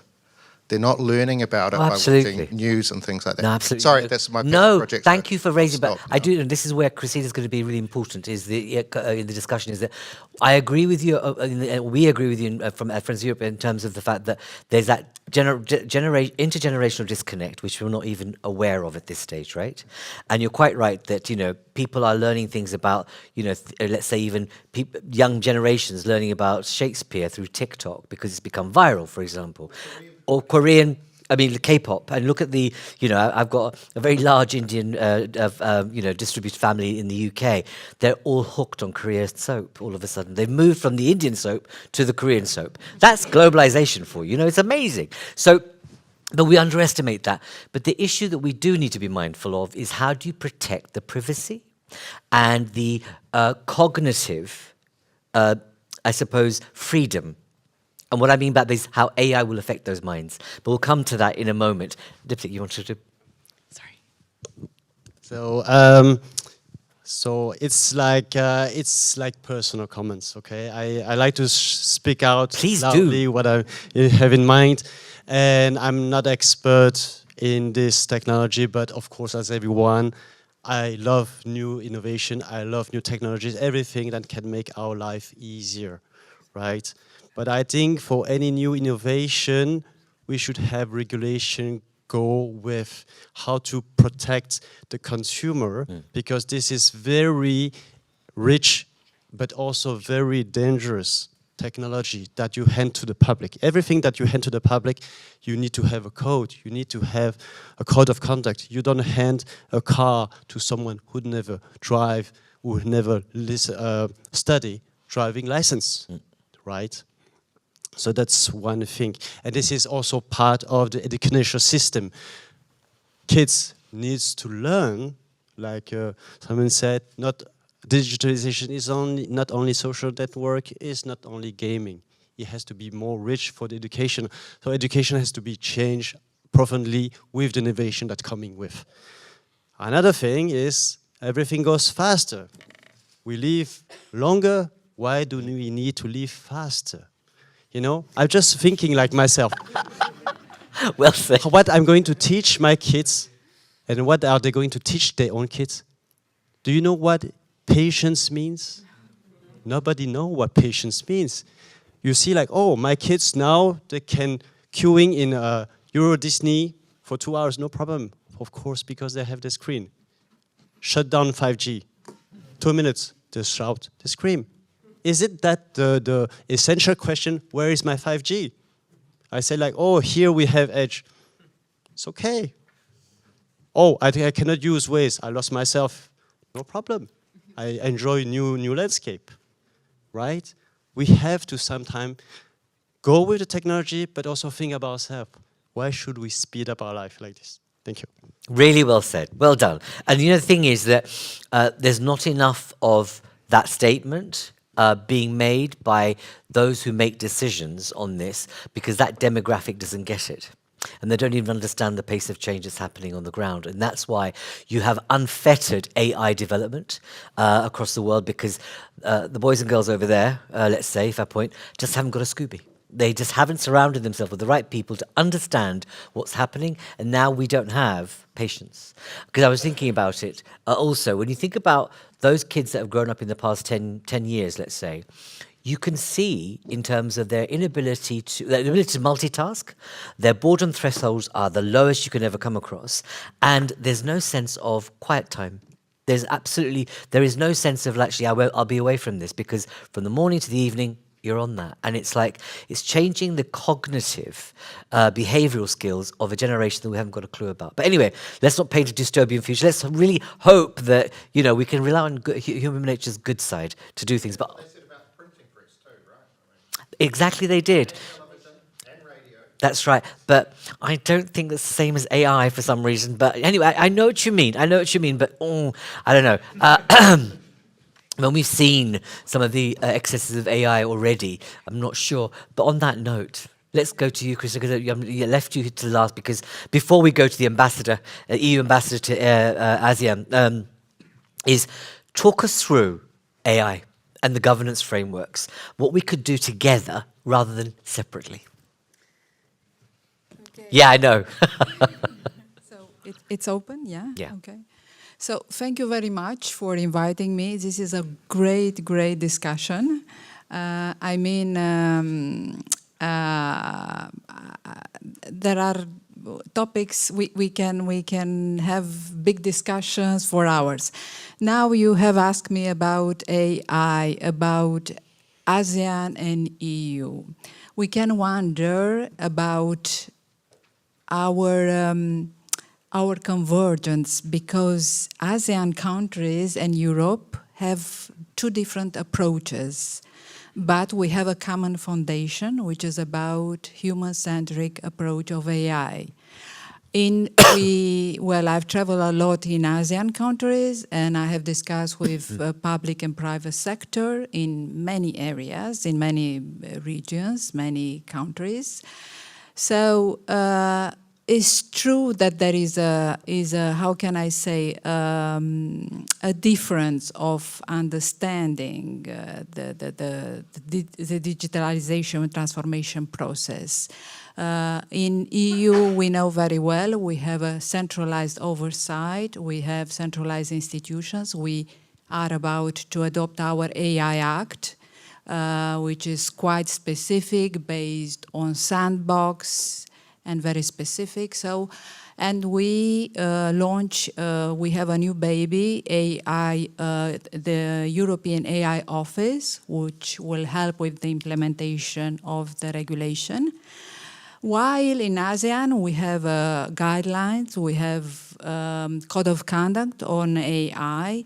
There is no compulsory, everything is based on, how can I say, voluntary rules, and everything is about respecting the specificity of the countries. So the main rules in ASEAN countries is this guidelines, ASEAN guidelines on AI, which mainly, if you explore the rules, are similar to the European Union rules. But of course, the enforcement is quite at the.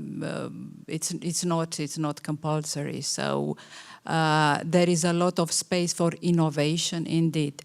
Now, I think that we need a lot to work together. Why? Because digital space let a lot of how can I say, allows a lot of digital competition and a lot of rivalry between, blocks, digital blocks. So we need to have a strong partnership between Europe and ASEAN countries. Why? Because we can help.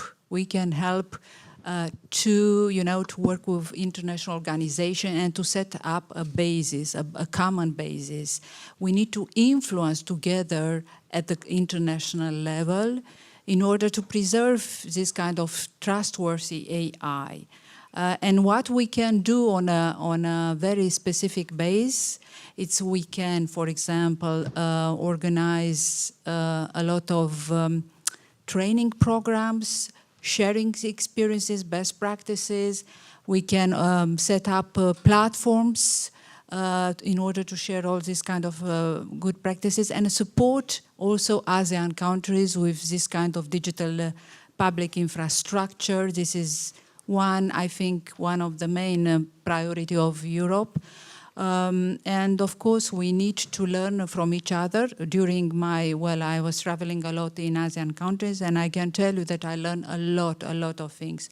I learned, for example, about, I don't know, the national models on digitalization, on AI. I have discussed with, for example, in Singapore, with the ministry in charge of setting up basis for AI rules, which told me, oh, we appreciate very much the multi-stakeholder partner model of Europe. We try to have more of this. So we need to continue. We need to do it. Yeah, I agree with the ambassador of New Zealand. We need to work to be present in these countries, but also to build a relationship. This is very important. It is more than, of course, selling something. We need to believe, to create trust, and this is something which cannot invent it. We need to be there. Yeah.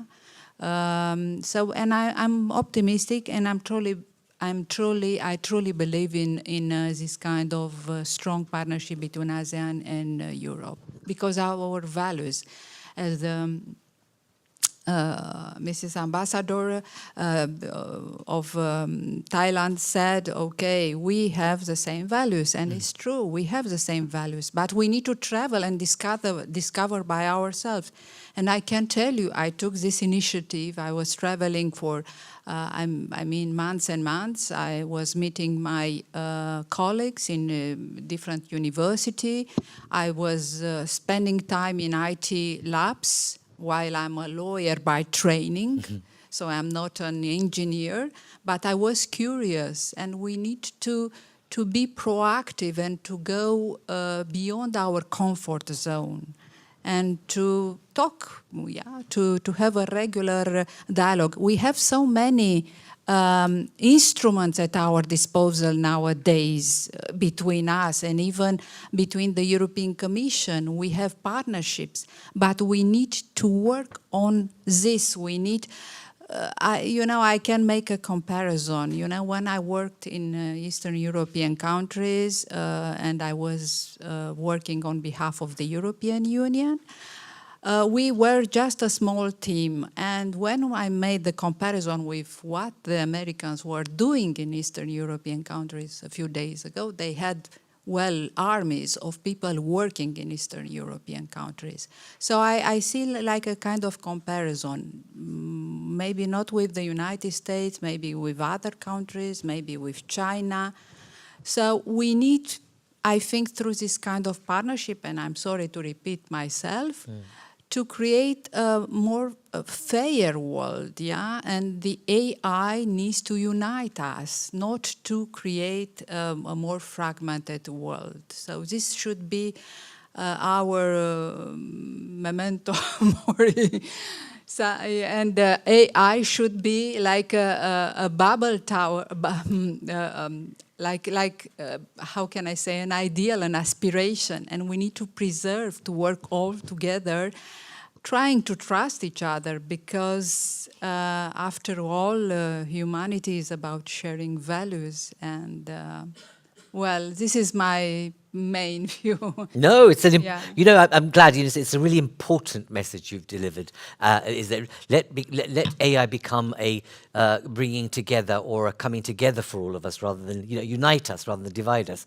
The thing is, which is I think is absolutely important. But at the moment, right now, we have bots generated from various parts of the world undermining the elections all over the world, and that's the flip side. So there's a force for good. absolutely, but it's incredibly force for bad in terms of influencing. Is what I mean about that's what I mean about the cognitive development, the cognitive sovereignty, if you like, that's being affected by AI. And that generation, under 10, they have rights. They should have the right not to be interfered with in terms of their cognitive development. But how do we do that? People are not even thinking about at this stage. But however, let's, Zarinka, you wanted to come in first, and then I'm going to close off and then bring in the ambassador. Just very quickly, I have to say one thing. It's been really a fun event, like very. An EU Commission official, right? Yeah. Who's just said that, right? Good. So, and I really enjoyed listening to everyone, and I learned a lot. But I wanted to actually complement what you said. We do share a lot of common values, and we share very similar challenges. And in that sense, a bit what you said as well, AI does unite us, because we see the risks, all of us see the risks, and we also see the need to engage. And I think this is why the EU, and I'm very happy to see that we were for once quite fast in adopting a legislative framework despite the complicated process behind. And I think there is an open invitation for all of us to work together in international multilateral fora. There are a number of initiatives ongoing because everyone is aware. And I think we can work jointly to advance this vision of human-centric approach to AI and to protect really our future generations. Because it's not only AI. What I found out, indeed, you are a growing population, but you have an issue with aging populations. So do we. We have so many things, in fact, that we have in common as challenges.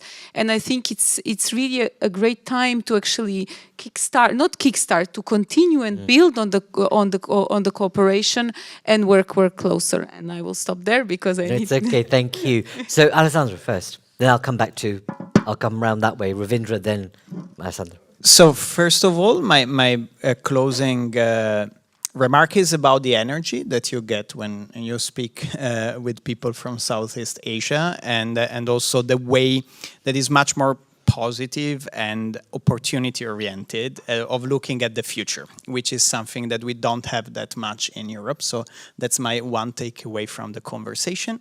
The other thing I want to say on legacy, as brought up by the ambassador from New Zealand, I do agree with him. However, we do have most of the comparable countries to New Zealand in terms of size. I'm thinking of Denmark, even Portugal and so on, have almost or even 100% of fiber coverage. Our big challenge is the diversity, is that you need to put together a continent that has Sicily and Sweden, that has Bulgaria and Portugal. So one of the big challenges and the big topics is the single market, which, by the way, I know is also one of the topics in Asian country, which is how much can you integrate your economies and how much of a level playing field can you create in terms of rules and regulations in between countries. Then legacy can also be a good thing, however, sometimes. And I'll say this as an Italian. I do not think that TikTok is the right way to study Shakespeare. While we should be excited about globalization and we should be excited and curious about traveling, I think that critical thinking is the one big skill for the next decades. And while it's good that young generations are thinking more in terms of foods and games and they don't see borders, they also need some sense of identity. Otherwise, we get them voting extreme right parties. That is what might happen in both Europe and in the US going forward. So good and bad sides of legacy, you have both. Indeed, thank you. Ravinder. Yeah, so first of all, thanks again for organizing this event. I think, like you mentioned, everyone enjoyed it. For me, I will share a kind of top-down approach. First, I think that we, as a humanity, we are all interconnected. Not only services, trade, technology, digital transformations, geopolitics, but of course, obviously, as human beings, we are all interconnected. And I would say that because traditional and non-traditional threats will rise. Geopolitical rivalries, rise of AI. Now we have even zoonotic disease. So if you add all of those, I think that it come to my second point. As institutions, we need to collaborate and to cooperate. Public-private partnership, those kind of forum that really can awake some conscious to share with experts and so on, to bring those points. So I think at the end, it's us as an individual level, how we can really make an impact. Critical thinking is one mindset that, of course, we should have, knowing all the, the data, but not only data, but the fake information, the deep fake, and so on. But more than that, we need to have also resilience. But obviously, we need also to have a positive but pragmatic and realistic approach. And last, I think that having the right leadership is also important, empathic leadership. And that brings me to the last final point. I think that we are all trying to support the SDGs goals, but it's important also to support the inner development goals. That, I think, we will be the next leaders, but we can also inspire the young leaders that it will need a lot for the next decade. Thank you. Thank you, Rwanda. Last but not least. Okay, thank you very much. Maybe again, to be a bit more provocative, I think maybe the problem is sharing the common goals is the problem here, because everyone is trying to have, I mean, we agree we have common goals, but common goals also mean that we want to protect our people. I'm talking about Southeast Asia countries. Every time we sit down in ASEAN, Malaysia want to protect our interests, Singapore to protect our interests, which is our people, our companies. So just to relate with an example, I mean, Grab, a Malaysian-owned company, came to Malaysia those time, 10 years ago, came to Malaysia, wanted to start Grab, where the government said no, because we want to protect our old-fashioned taxi drivers. So they went to Singapore. So they were very successful in Singapore. That's what happened. So we give the power to people, and then now our taxi drivers is using Grab, even in Malaysia. So that's how protection somehow limit things. So sharing common goals may give you things. I mean, in general, you say, okay, good things, we are sharing common goals, but I'm also protecting my people. You are also protecting your people. So maybe those things we have to, I agree, openness, collaboration, we have to look into that manners, but giving power to people may lead you to other things, but remember, I mean, Brexit also the power of people happened. So please, thank you. This has been a fantastic forum. We've talked about aging, we've talked about Brexit in an ASEAN EU forum. Wow, excellent. No, but you make. I want to move to the EU ambassador to ASEAN to provide final remarks. We're just going to tee him up, and hopefully he's able to connect. He's been listening. It's great to have him with us. But it's. I take the point about we're all trying to protect each other, but we're already almost in a borderless world, and I think that this notion of statehood is so quickly going to become a thing of a relic of the past that we don't even know about. But anyway, that's not to suggest a dystopian future, colleagues.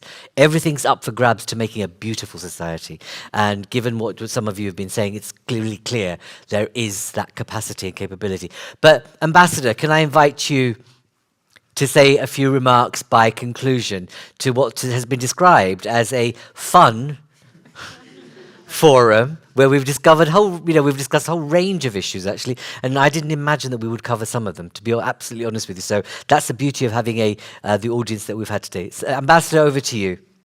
Thank you very much for having me with Friends of Europe. I'm very happy to be with you virtually to speak about what the EU can learn from ASEAN. And let me just start with this very, very current, very, very ordinary statement that ASEAN and the EU are the two most advanced examples of regional integration in the world. But the interesting question is which one comes first? Of course, from a European-centric perspective, we would consider that Europe is the number one in the world, because we were created 10 years before ASEAN, 1957 instead of 1967. We have an integrated market with the full four freedoms, the freedom of movement of goods, services, capitals, and workers, which is not the case yet in ASEAN.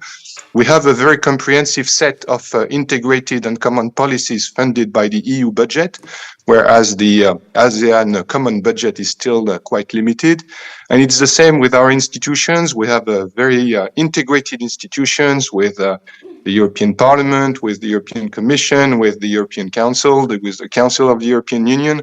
Whereas if you look at ASEAN, the Secretariat is only 400 staff, which is quite small compared to the European Union.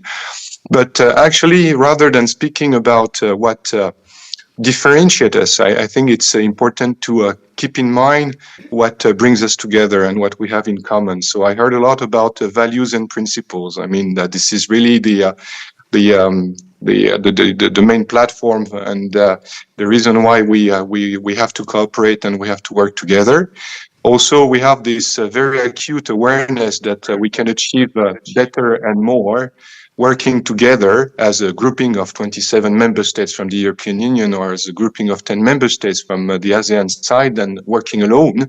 And finally, the ultimate goal for all of us is peace and prosperity. We're also strong supporters, ASEAN and the European Union, of multilateralism and a balanced view of the world affairs. Now, let me just say that we are at a very good point in our relationship because just 4 years ago in 2020, we entered the stage of a strategic partnership, which is an enhanced level of cooperation between the European Union and ASEAN. I heard some of the speakers referring to the ASEAN-European Union commemorative summit of the 14th of December 2022, and it was indeed the first time we met at leaders level. During that summit, we agreed on a joint leader statement, which gives us a strategic vision of what we have to achieve together, and also on a plan of action, which gives us a very detailed and a clear roadmap of the actions we need to undertake and achieve in order to complete this strategic partnership.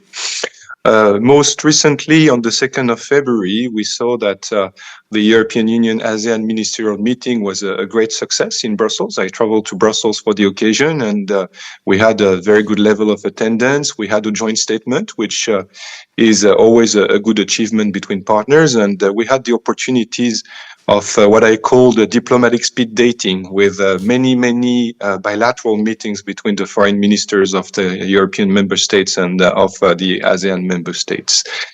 I don't want to keep you too long, so I will just, in closing, look at what we could do to keep improving and keep building on this strategic partnership we have between the European Union and ASEAN. And actually, I was thinking about it before the European Union ASEAN ministerial meeting in Brussels.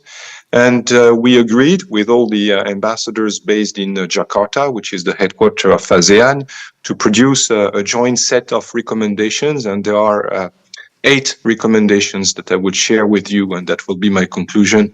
There are 4 which are about increasing our level of high-level political engagement, because we have to recognize that ASEAN, even more than the European Union, is leaders-led. It's a very top-down organization. So the first recommendation is to organize regular summits, because we are one of the very few dialogue partners of ASEAN, and there are 11 of them, which does not have an opportunity to meet at leaders level regularly. And our proposal was to have regular summits every 5 years, but we recognize that 5 years is a long time. So we also submitted the proposal that in between commemorative summits every 5 years, we should give a chance to the leaders of the European Union, the President of the European Council, the President of the European Commission, to meet with ASEAN leaders in between. We also consider an elevation of our strategic partnership to the next level, which is the top level of engagement with ASEAN, which is a comprehensive strategic partnership. And finally, we submitted our interest, and we reiterate our interest in participating in the East Asia Summit, which brings together ASEAN and its partners on geostrategic and geopolitical issues. We had 4 more recommendations, which are more about how we can improve our role from the European Union to be ASEAN partners in action. I mean by that we recognize that when it comes to defense and security, we are a soft power. I mean, there is no hard military power within the European Union. Of course, there is hard military power in our member states, but not with the European Union per se.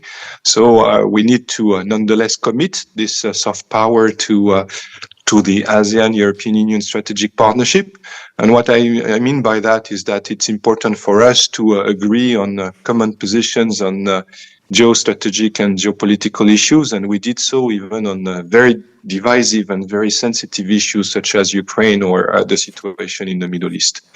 Then we need to converge and get closer to each other on our Indo-Pacific approaches. There is an ASEAN outlook on the Indo-Pacific, and there is of course, a European Union strategy for cooperation in the Indo-Pacific. They have in common that they consider that this region of the world is extremely important for both of us. But I would argue that the ASEAN approach is a little bit more economic and the European Union approach is a little bit more strategic. So we need to get closer to each other on that. So the final recommendation out of our 8 recommendations was to address irritants, because we have to recognize that between the European Union and ASEAN, we have a couple of issues which became irritants in our relationship. The first one which comes to mind would be the palm oil issue, or more broadly, the green agenda we have, which is, of course, totally legitimate from the European Union standpoint, but which is perceived by some of our ASEAN partners as creating unnecessary and undesirable restrictions, in particular to trade.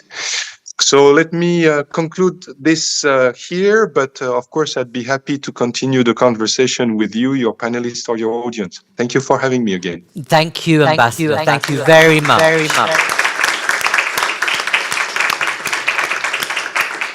Can I just hope that we can host you physically next time, so that we can have you here present, so we can not have this bumbling mistake that we have. We're usually very good at this, actually. It's just been just a dip, I can say, but I'm sorry it's affected your contribution. But thank you so much for being patient, listening to this, but also reflecting on the debate we've had. So we really are very thankful, and hopefully we can welcome you.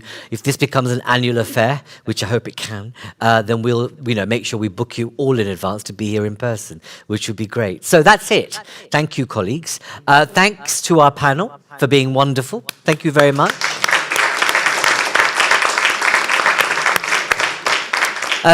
The only thing we can say, I mean, we're really pleased that it has been fun, and it's gone much better than we anticipated. We've been working on this. We had it planned. I now lost the sound.